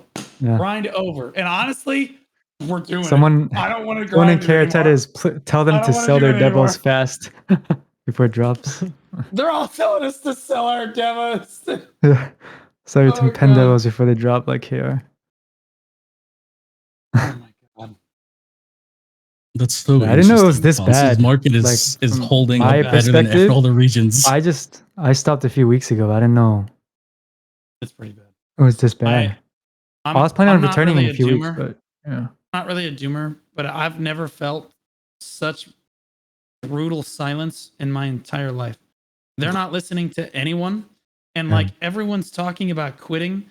Guilds are quitting the game en masse. I've never seen so many players just up and leave the game. Players that have been playing for 6 or 7 years, that have stayed with it through thick and thin. They've never left. You know what I mean? No matter how bad it's gotten, because they've had faith that it's getting better. They're gone, or they're all just in a waiting room for Throne and Liberty, or they're like moving to other games because Throne and Liberty isn't the savior. But like they're gonna go play it for a little while at least, and then they'll go play something else because like we're not getting any feedback on anything. It's just radio silence across the board. And they don't want to acknowledge anything but Korea when they do speak up. That's the biggest problem. Like they don't want to say, like they only want to, when they do actually say something, they only want to acknowledge anything that Korea says. And like the rest of us are the majority of their market cap. We feel completely ignored and we're getting ready to quit the game. Like literally quit. Like I ran a poll earlier and over 95% of people are talking about like, man, we're really unhappy with the game, and either are thinking about quitting or are very, very unhappy with the game state as it is. Like, this is an overwhelming aspect of the player base. Go ahead, bro. Yeah. Or Divios, I'm sorry. Yeah, one sign to me that actually freaked me out is class. Like, I've seen like 5 or 6 class discords basically saying they're not updating anything, they're closing, kind of. And that has never in the history of the game ever. Like, there's been like like single ones that have happened to like at a time, but it's never been more than one. I've seen in the last like 2 or 3 months, I've heard of like 4, 5, 6. Yeah, they're all just like then somebody else will just take over, right? Yeah, someone else just take it. Our leadership is stopping, and somebody else takes over and keeps going with it, right? But like right now, like half the Discords is like nobody's willing to take over because all of the like hardcore dedicated players are just leaving, and it's like nobody's willing to spend time anymore, like updating a Discord or something for new players because new players. Brobear, can you translate that? You can talk. Yeah, just tell them about the class Discords and stuff, and like how we feel about the state of the game here. Oh, right before that, Yambyam. So I was focused on translating something for Yambyam. He asked me to translate to you guys. With the current crappy state of the game, they believe that J Kim is probably after Hide a Ball. He's still vacationing in Europe to this day. He wanted me to just relay that to you guys. All right, sorry. What did you want me to translate? Yeah. There's a lot of class Discords that are he's saying they're saying before. Yeah, they're saying J Kim is still on vacation in Europe since Hide a Ball. Yeah. Oh, I love Koreans. Oh God, it's true. It's true. We're talking about so Brobear, we want you to tell them about how we feel about the state of the end game here, but also very importantly, the class Discords closing down. We have like 4 or 5 class Discords just closing their doors and no one's picking it up. So like the community is just everyone's just closing it up and no one's picking it up anymore. Like that's it. And we don't hear, you don't see class Discords closing their doors like that. You just don't see that. Like, and that's extremely alarming, right? So like I'd love you to translate. I'll emphasize the endgame side thing.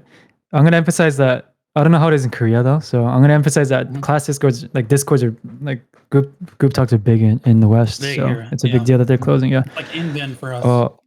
얌비암님이랑 한국 시청자분들한테 표현하고 싶은 거는 한국은 그런지 모르는데 서부 특히 북미에서는 클래스 디스코드 그룹들이 약간 되게 크거든요. 되게 중요하고 게임 할 때는 디코가 되게 중요해요. 디코방들 있잖아요. 몇백 명, 몇천 명 들어가 있는. 근데 그게 이제 처음으로 여러 검은 사막 클래스 디코방들이 지금 완전 다 죽었다고. 예.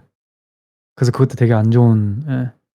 근데 제가 중간에 껴서 이거 다 들어보니까 검은 사막 이렇게 심각하게 지금 좀 많이 하락 중인지는 몰랐어요. 제가 한 6주 됐나? 안 한지? 심하네 이번에. 방금 그 클래스 디코 관련해서 한국은 이제 인벤이라는 사이트에 직업 게시판이 있어요. 각 클래스별. 근데 한국은 이제 비주류 직업들은 일주일에 글 하나 올라오면 많이 올라올 정도로 죽은 지 오래 이미 예전부터 죽어 있었습니다. 그리고 한국에는 따로 그렇게 그 외에 그룹 같은 건 없어요. 클래스 그룹 같은 거. 그죠. 한국은 원래 다 인벤으로 하잖아요. 저희는. 저도 한국에 있을 때 인벤마저도 죽은 지 오래돼있고. 죽은 지 오래됐다. 남아있는 거 뭐 통합 디스코드? 그런 거 그거 하나 남아있습니다. 이번에 새로 생긴. 통합 디스코드. Okay. Yeah, so Yambyam wanted to also reply to the class Discord closing down. So I'm sure at least Blue does know about the Inven, right? The inven.co.kr. So that's kind of Korea's version of the Discord stuff. Right. But the Korean invert's been dead for a while now. Like having a post about any class, even just once a week on the entire BDO Inven is considered kind of active right now. That's how dead it's been. And then they said there's only basically just one general Discord for BDO in Korea right now, which is also alarming. Very bad. That is really, really bad. Like Invent is the only way that like Korea. The last time there was a big freak out in the game, like in November when I first got to talk to the Korean community and I met Yambyam and everybody and the Red Dragon and everybody. It was all Invent, right? They were all freaking out on Invent, and that's how they were communicating with KR. And like, but everyone was at least freaking out on Invent. Now no one's freaking out. It's just people have just given up. They just don't like. That's it. Yeah. I didn't know it was this bad. Holy shit. It's just pretty bad. Like I have people in my comment section going, Blue, you're trying to incite a panic. It's your fault. It's just you that's having trouble with the game right now. No, it is not. Okay. And it's This not actually just sounds really bad PvPers for the either. game. Yeah. Yeah, I'm tired of people saying it's just the PvPers. To everyone. Dude, it's not even just you either, too. Like my comment section, dude, when I made that video that you were reacting to earlier, the comments section is a war zone. Everybody's telling me, yo, you're such a doomer. Stop being so negative. Go do something positive. Go do this. Go do that. It's like, dude, what do I do? I'm out of ideas, man. Like I tried. I've done events, went to IRL events, voiced opinions, tried to do tournaments. When Draconia dropped, I hosted a tournament with another creator that was funded by Pearl Abyss. Like what do you want us to do? Like what do we do? It's like we can only do so much before all that's left is bitching and moaning. Like that's where I'm at least. Chori? Oh, sorry. My mic was. Oh, go ahead. No, tell us. What did you? They were asking about what cooked means. So I was like trying to figure out what are they asking. They put chori.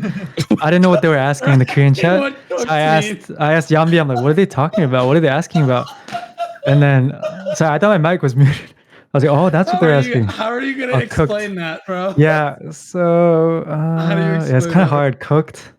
Well, I mean, cooked could be good and bad, right? No. Cooked is bad. Cooking. He's cooking is the only good thing. So cooking good, cooked bad. Right. Cooking good, cooked bad. Yeah. Means cooking. It's burnt. It's unusable. Cooking. Like 또는 let him cook. 그리고 이런 거는 쿡이라는 게 막 뭐 잘하고 있을 때 막 달리는 중이네 잘한다 let him cook 막 이런 표현하는데 조리를 이제 재밌는 슬랭어로 쓰는 건데요. 근데 cooked ed를 붙이면은 약간 망했다 탔다 존망 cooked 약간 완전 망했다 약간 욕 타버렸다 약간 그런 타버렸다는 뜻이에요. 맞아. 하나 배워갑니다. Yeah. It means rip dead. Teach us some memes from them. It means rip, deadage.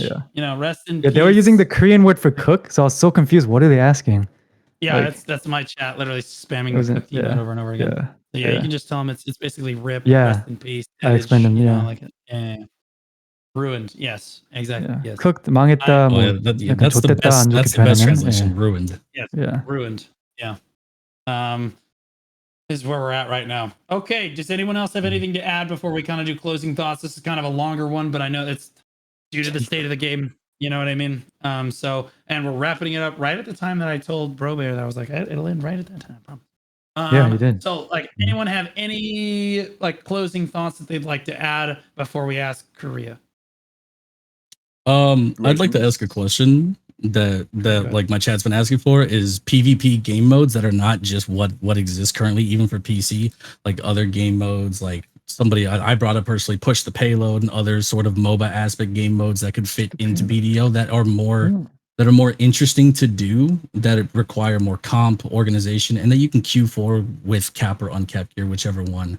A lot of my like console players want PvP that they can queue with their friends and more game modes that they can do with their friends. Obviously PvE too, but PvP was a big one that console really likes, is to have game modes that people can function with their friends, with their guild mates, and that they can queue for. Oh, I'm sorry. I actually, I was laughing at that too earlier. I swear to God, if the developers announce, okay, we're working on a cooking class, we've heard you. I give up. I quit. I'm throwing in the towel. I'm just white flagging the whole thing. I said I'm done. Yeah, they're trying to use the term cooked now, and it's really funny. Yeah. They're saying Jay's cooked. It's hilarious. I think the game modes are good. The one thing to be really careful of, and it's a thing I think they've already kind of done poorly at times, is you can't have too many different things up at once. I think if it was up to me, I'd have like RBF be like the TDM one, and you have the Valencia one is the capture like the kind of like the domination one, and just like have more RBFs that have like different types of objectives and rotate those. And then instead of it just being you choose a server, you join an RBF, it's just you click the RBF button, it just puts you in RBF. I guess it's like, or just or stuff like that. Just because I'm worried about too many things spreading everybody so thin. Because it's already like you have BDO, which is like not the biggest community in the universe, and then it's like a small portion wants the PvP, and then that small portion is split between 5-6 different modes already. And if you add even that, I think at times can sometimes mess us up. But even more so if they keep adding more and more. I agree. If we had a decent player base, would you feel like that is going? Would that be more functional if we had a player base that was at least adequate to fill those game modes 100%. accordingly? Okay, that's 100%, what I was but curious of. I still think that just like having like a cup, maybe like each day is different, or every couple days it swaps, or just. Even if it is like time in a day or something, I don't even know. But a time probably, I don't like time actually. I take it back. But just, yeah, it's just, I'm just too worried about people getting split up too much. PvP player base is already a small portion, and splitting that even more just terrifies me. And getting smaller. That's understandable. That's fair. That's fair though. That's fair. I have a question. Jade and Biden might be friends. I'm sorry. Just go ahead. All right, I'm continuing. Go ahead. I have a question for you guys about this subject of new game modes, PvP game modes, and progression of the gear. Do you think it would be good for the game somehow to have a different gear for PvP, or something specific for PvP only on the gear, and you can only obtain that doing PvP modes? Do you think this would change something on the game? Absolutely. On this, more people doing PvP 100%. or more excited to do these PvP modes, you know? I think that's probably the proper way to motivate people to PvP, in my opinion. No, I think it's the way. No, go ahead. One of the huge things whenever PvP got better rewards was PvE players complaining, hey, we don't want to feel mandatory to PvP to then PvE, right? It was the same when we got the Node War changes, right? Where they were like, oh, but we don't want to do Node Wars to have a PvE buff, right? And that's fine, right? But ask how many PvP players want to grind for 8,000 hours on tongue grid ruins to be able to PvP? Nobody wants that shit. Nobody wanted it ever. Like, everybody hated, or like a majority of people hated grinding circuits for 12 hours a day to be able to participate in a Node War. We had to endure it for 7 years. Yeah, true. I agree believe with that immensely. Sorry, you can go. Oh, I was gonna just go off of what he was saying. For console specifically, there's a lot of talented players that have thumbs like crazy. Like, they're incredibly like mechanically gifted, but they refuse to grind. And all they do is they sit in BA on a trial character all day and just 1v1. They would play large scale. They would play RBFs. They would do other game modes if they were available and gear wasn't a factor. Me personally, I've always been a huge like advocate for a lot of capped content, because people do not like to grind for gear. They don't want to sit there for hours and hours and hours and just do that. A lot of people on console specifically really prefer capped content for the most part. Yeah. Wow. I'm playing some other game right now that does that, and it just feel good, you know. If you want the PvP gear, you just go there and do PvP. You're gonna do battlegrounds. You're gonna do the what game are you playing PvP. for the rest of us? Yeah, what? Terra Online. It's a very old game in a very old state, but like it does that, you know. Prehistoric. Yeah, Really good game. So I didn't even want to mention it, but it does that, you know. It does that. So it has this. You want to have a PvP, you just have to do PvP. There's people there that wouldn't even kill a mob, you know, and that's just works. You know, just works. Yep. Divios, go ahead and say your piece here. Thank you for coming on. We really appreciate it, you being here. No, thank you for having me. Yeah, I just kind of had to leave, but yeah, I mean, it was really good podcast. Hope some stuff changes, because I mean, like I said, it's like so. 9 years, man.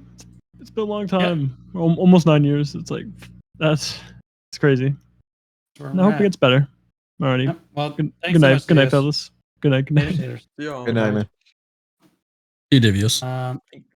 I think we all hope it gets better, right? None of the people that is quitting is happy about quitting. Everyone is like, hey, I don't really like, for all the people that play Throne and Liberty or want to play Throne and Liberty, right? It's like, we don't really like Throne and Liberty, but if Throne and Liberty at least tries to do something, then it's going to be better at the current state of BDO. It's not like we think the game's better, but if they handle it better, then it has more potential, I guess, right? Even though it sucks compared to BDO. Right. Yeah. Jason, do you want to talk about the thing that you had talked to me before about? Or are we going to overlook? Are we going to go past that?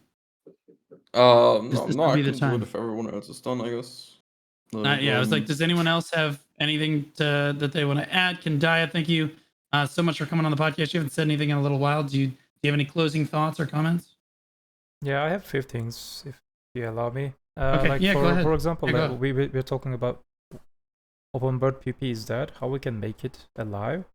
Vortex changes, they said that they don't want to do that, and I see the reason it behind it, because the old Vortex changes, the old Vor declaration system was open to abuse, and people were abusing it and bullying some people, and they don't want to just add that system again. And they said that they will add the new guild system, guild rank system, the new system or something like that. They announced, but they didn't give details. I hope maybe they can fix the Vortex changes in that way.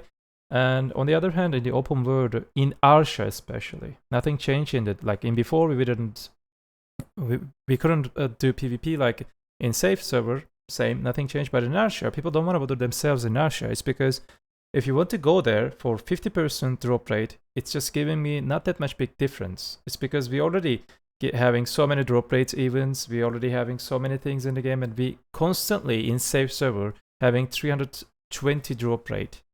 Like having 370 is not changing. I would love to go grind in Arsha. I'm a hardcap player, but I'm going there.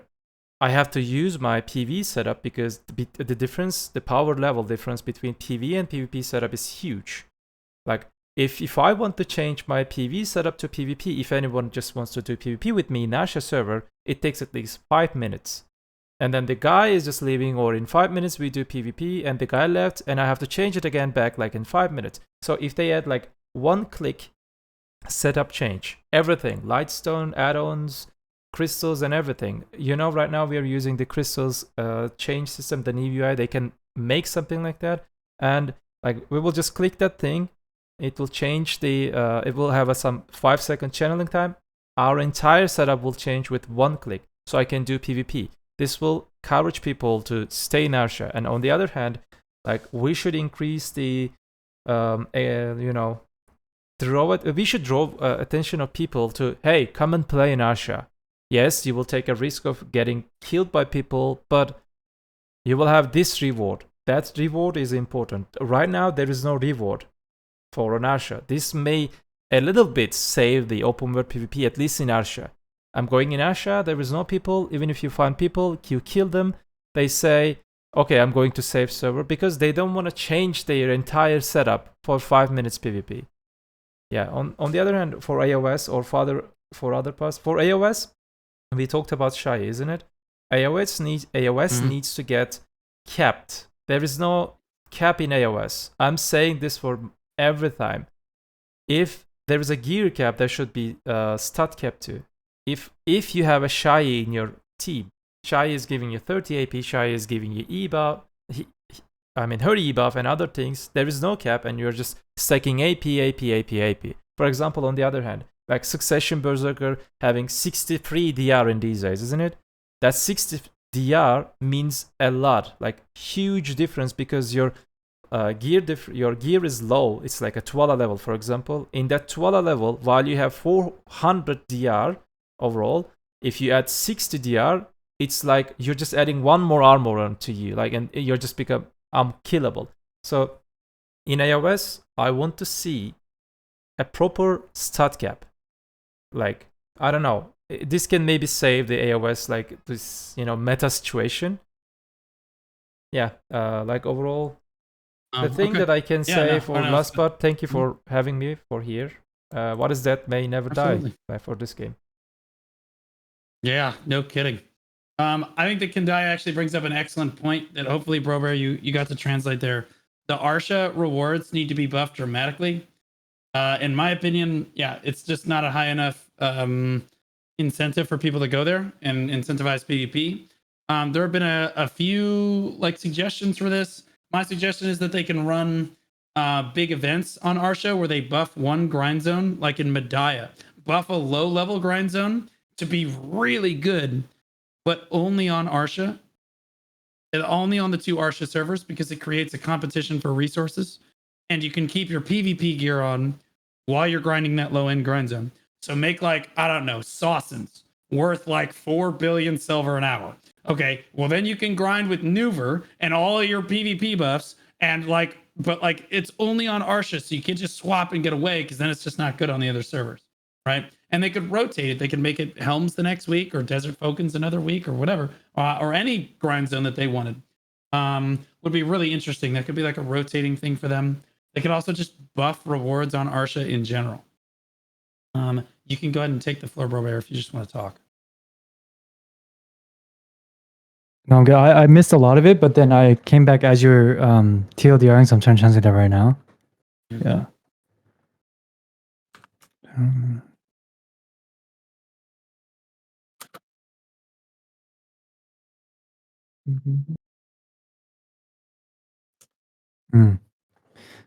Sorry, what did you ask me? Sorry, I was trying to catch up for everything I missed. I was disconnected for like 3 minutes.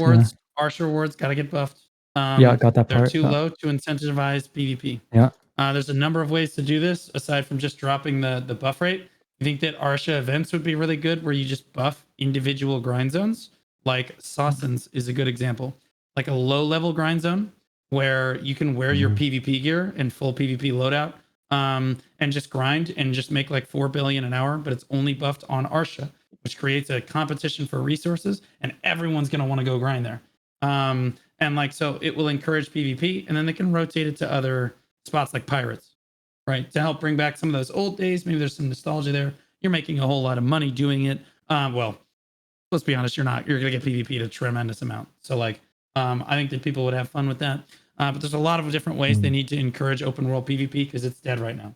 Because they insisted on this deck change instead of just enforcing their TOS to begin with. They've got to help open world PvP get back on its feet as well. I think it was what Quendya was kind of referring to. I'll let you go. Go ahead, Brobear, if you want to translate that. Saying the last part. I'm just gonna say the last part.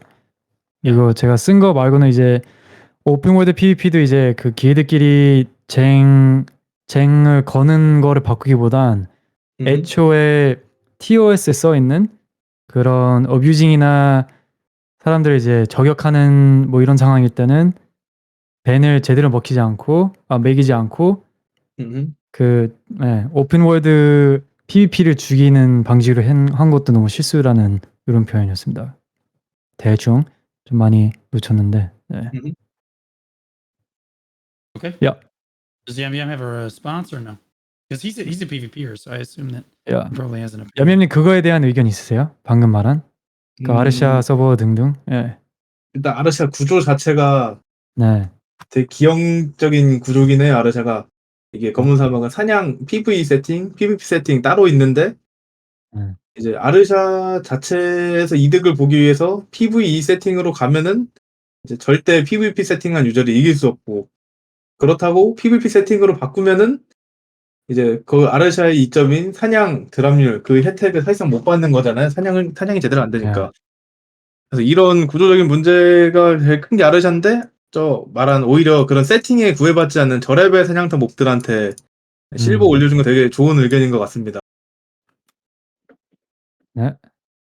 그리고 저 개인적으로는 저 의견 플러스 따로 이나 말고도 아르샤에서만 나오는 특별한 뭐 인장이라던가 그런 걸로 추가 수익을 여러 아이템 교환해서 추가 수익 얻을 수도 있으면 좋을 것 같아요. 저는 그렇게 좀 아르샤 좀 개선해서 뭐라도 살렸으면 좋겠다. 그리고 그 뭐지 외국에도 있나 그 이름 안 보이는 아르샤? 있어요. 예. 나름에서 아르샤라고 있어요. 네. 거기 그거 계속 냅둘 거면 거기 파티도 못하게 바꿔주면 어떨까 싶어요. 거기는 완전 개인 솔로로만. 이제 길드 힘 약한 사람들은 일반 아르샤에서 길드 상대방이 길드원 불러버리면 아무것도 못하잖아요. 네. 그런 사람들 위해서라도 무명 아르샤는 파티조차도 못하게 완전 개인 솔로 개인전 그렇게 좀 바꿔줬으면 좋겠어요. 저는. 오, 재밌겠다. Yeah. Okay. So he said he was agreeing with you with that first part, like grinding mobs in Arsha. You can't go in with PvP set because you'll just get melted or hunted down by people in PvP gear that are solely there to hunt people down. So he completely agrees with increasing this, like a good idea that you suggested as an example, increasing silver per hour for lower mobs so you can actually farm in PvP gear and you'll always be ready to scrap it out in Arsha. He also said he thinks anonymous Arsha shouldn't even allow party, and he thinks if they're going to keep anonymous Arsha server, they should make it like solo PvP only for anonymous Arsha to make it fair rather than having parties. And yeah, that was a suggestion. Making anonymous Arsha solo only. Yeah. Yeah, I'd like that too. BW. Okay, so we got through that. ZeusGhostz, do you have any final closing comments? First of all, I want to say thank you so much for showing up and being on the podcast for the first time. I'm sure that South America very much appreciates you trying to lend a voice as well. So they were very excited in my chat showing up like that as well. So do you want to have any closing thoughts here? Oh yeah, man. Thanks for the invite as well. And yeah, I believe in this Arsha thing.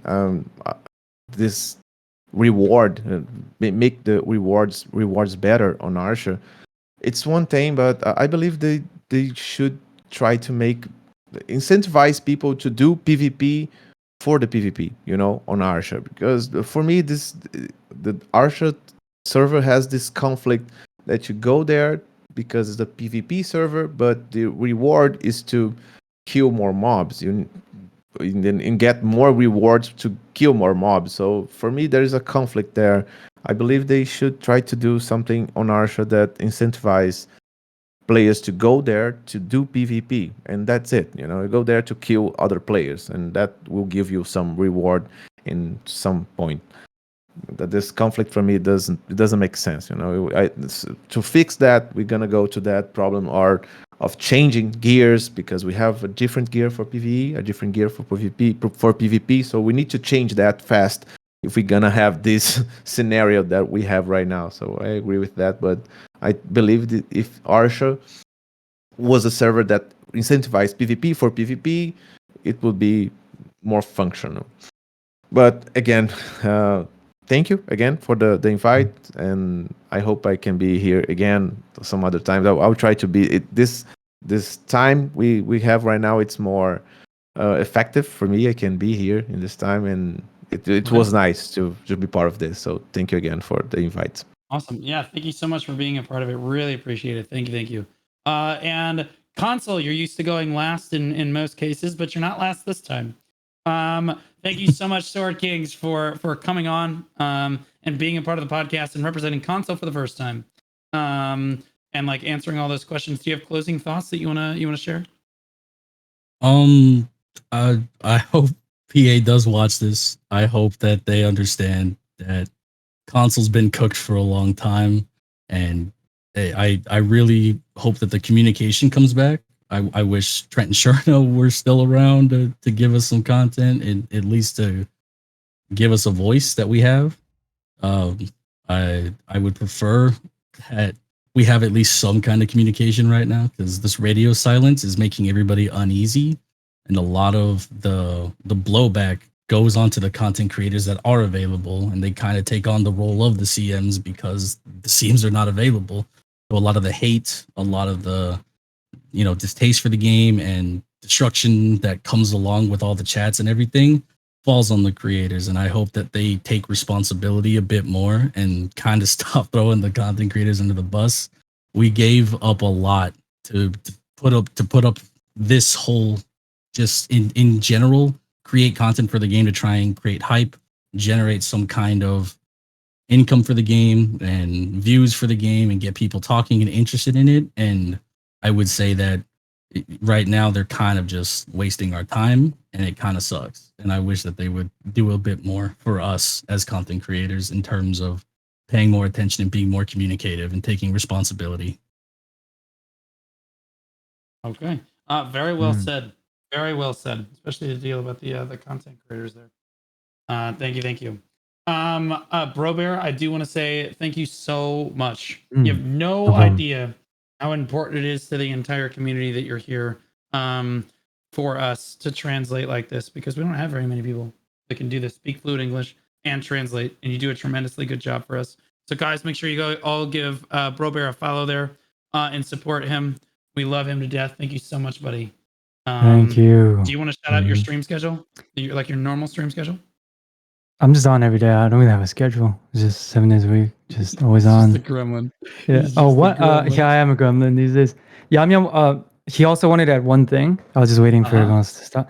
It's back to the Arsha thing. I think it's a really good, easy solution for PA too. If the others, he suggested just make the mobs in Arsha human, then you can just rock PvP gear. If they don't want to deal with switching things around, if they make all the mobs or like only have human mobs in Arsha, then people can farm with human damage. So yeah, that was the last thing he wrote. Okay. Yeah, no, I agree. I think we're all basically on the same page. It's crazy how similar our thoughts on this stuff is. Crazy how they don't listen. Does Yambyam have closing thoughts at all that he would like to share? Of course, please reiterate. Thank you so much for him coming on to the podcast. We really appreciate it. We love communicating with him and the Korean community. It's so thankful that the West, I mean, we feel like that Yambyam and his chat and the Korean community, you guys are the only connection we have to knowing what is going on over there in Korea. And we very much so appreciate that input and showing up and like talking to us and communicating with us. Yeah. 야미야님 이제 마지막 코멘트 기회인데요. 그 전에 이제 블루님이 되게 감사하다고 항상 특히나 이제 북미뿐만 아니라 여러 해외 서버 분들이 궁금해하고 한국 서버를 알아갈 수 있는 다리는 진짜 이제 얌비암님이랑 얌비암님의 시청자들밖에 없어서 진짜로 없잖아요. 이제 북미든 EU, 미나 다 이제 KR 서버에 대한 궁금한 것들도 많고 현재 상황 너무 궁금해하고 있는데 항상 이렇게 저희와 함께 해주시고 시간 내주셔서 너무 감사하다고 하셨고, 또 마지막 인사나 또 코멘트가 있으신지. 항상 이 자리 초대해줘서 저도 항상 감사드리고요. 통역해주신 브로베어님도 사실상 브로베어님 없으면 성립 안 되는 자리잖아요. 번역이 잘 되는데요. 감사드리고 저는 그냥 검은 사막이 건강해졌으면 좋겠습니다. 재밌는 게임 됐으면 좋겠어요. 이렇게라도 좀 퍼러비스가 들어줄 가능성이 있다면 저는 언제든 달려오겠습니다. 항상 감사드려요. Yeah, so Yamyam's last comment is just thanking everyone here and always including him in the talks, and like he also he said that he really hopes that BDO would become better and make good changes for the players, and he's just thanking us. Yeah. Right on. Okay, and now ChampionJason. Yeah, I'm gonna be free now.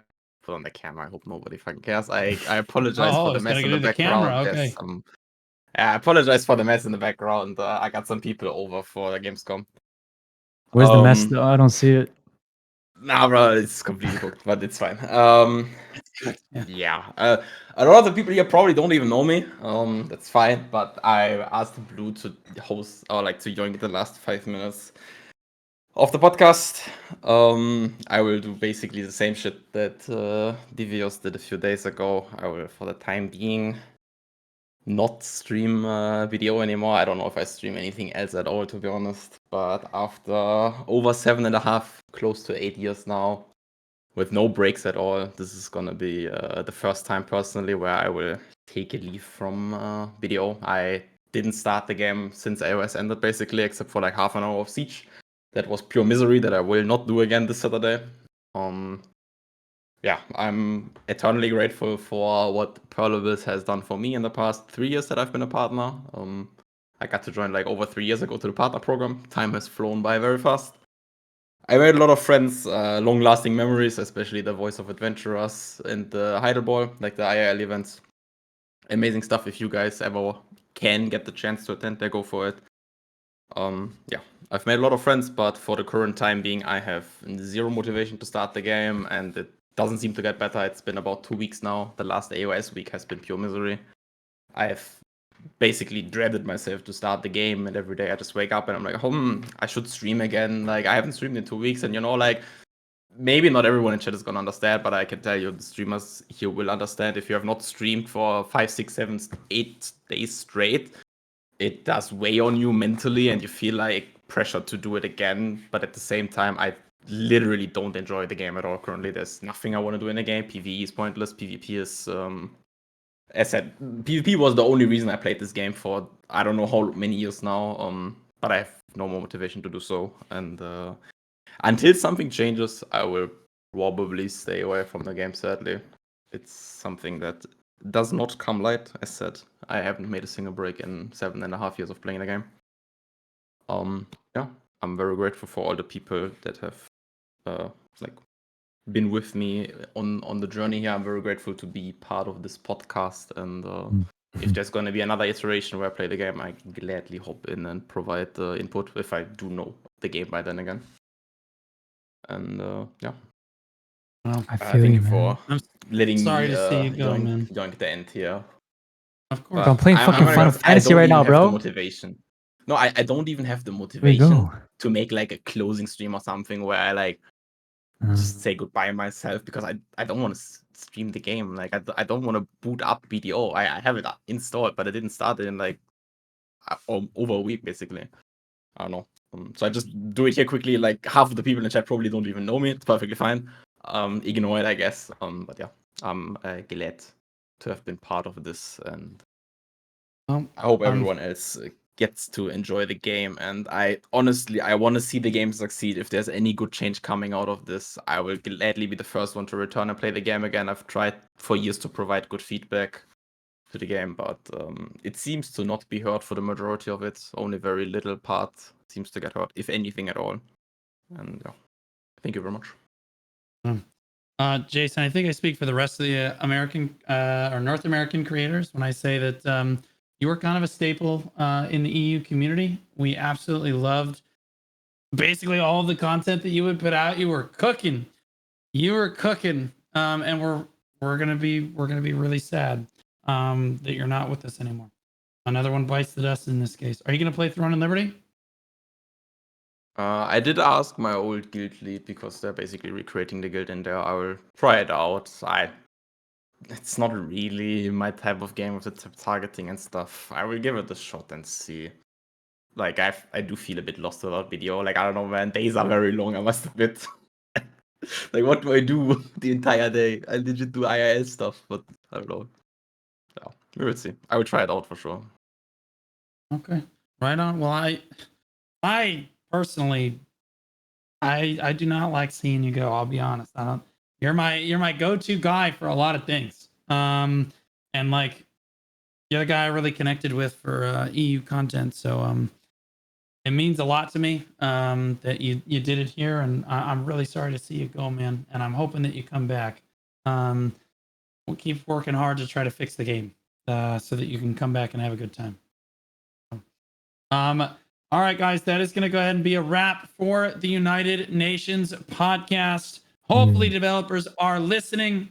We don't do this for our health. Lord knows the time zones are a little cooked. As honestly, my favorite part about this podcast is watching the Korean culture and like the rest of the world's culture kind of collide. We taught them based in the first UN podcast, and now we've taught them cooked. Jay cooked. That's right, bro. It's absolutely cooked. So yeah. Yeah, guys, just keep advocating for change. Never give up that the game can be better and will be better. We all care very much about Black Desert Online. So from all of us here at the UN Podcast, thanks so much. Like and subscribe. Go check out all the other creators here. They'll be in the link to the description as well, because this will be posted on YouTube. Check them all out. We appreciate everybody that came on to support their various regions and communities. Thanks, guys. Thank you. Peace out, guys. See ya, guys. Good night, everybody. Thank you. 얌민님 들어가세요. 바이바이. Bye-bye. 바이바이. Good night, boys.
Wait, you didn't hear me? Oh my lord! I talked for nothing.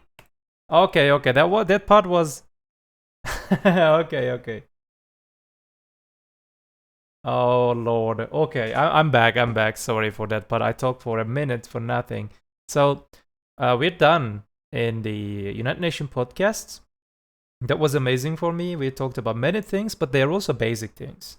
We didn't talk about high detailed things that I don't like this part of this thing or something. We talked about the general things, the general problems of the game, the PvP situations, PvE situations, life skill, and everything. How we can just make them again better. We talked about it.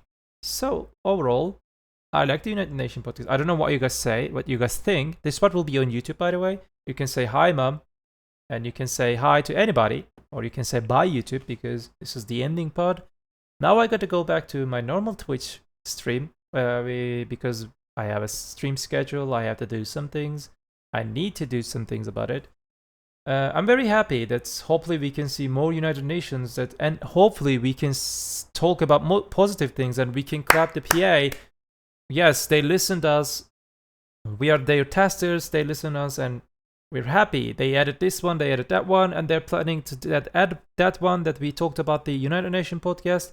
Hopefully we'll see it. That's all I can say. See you, YouTube. I hope you guys like my contents. Our contents. Do not forget, BDO is just a game. Have a nice game.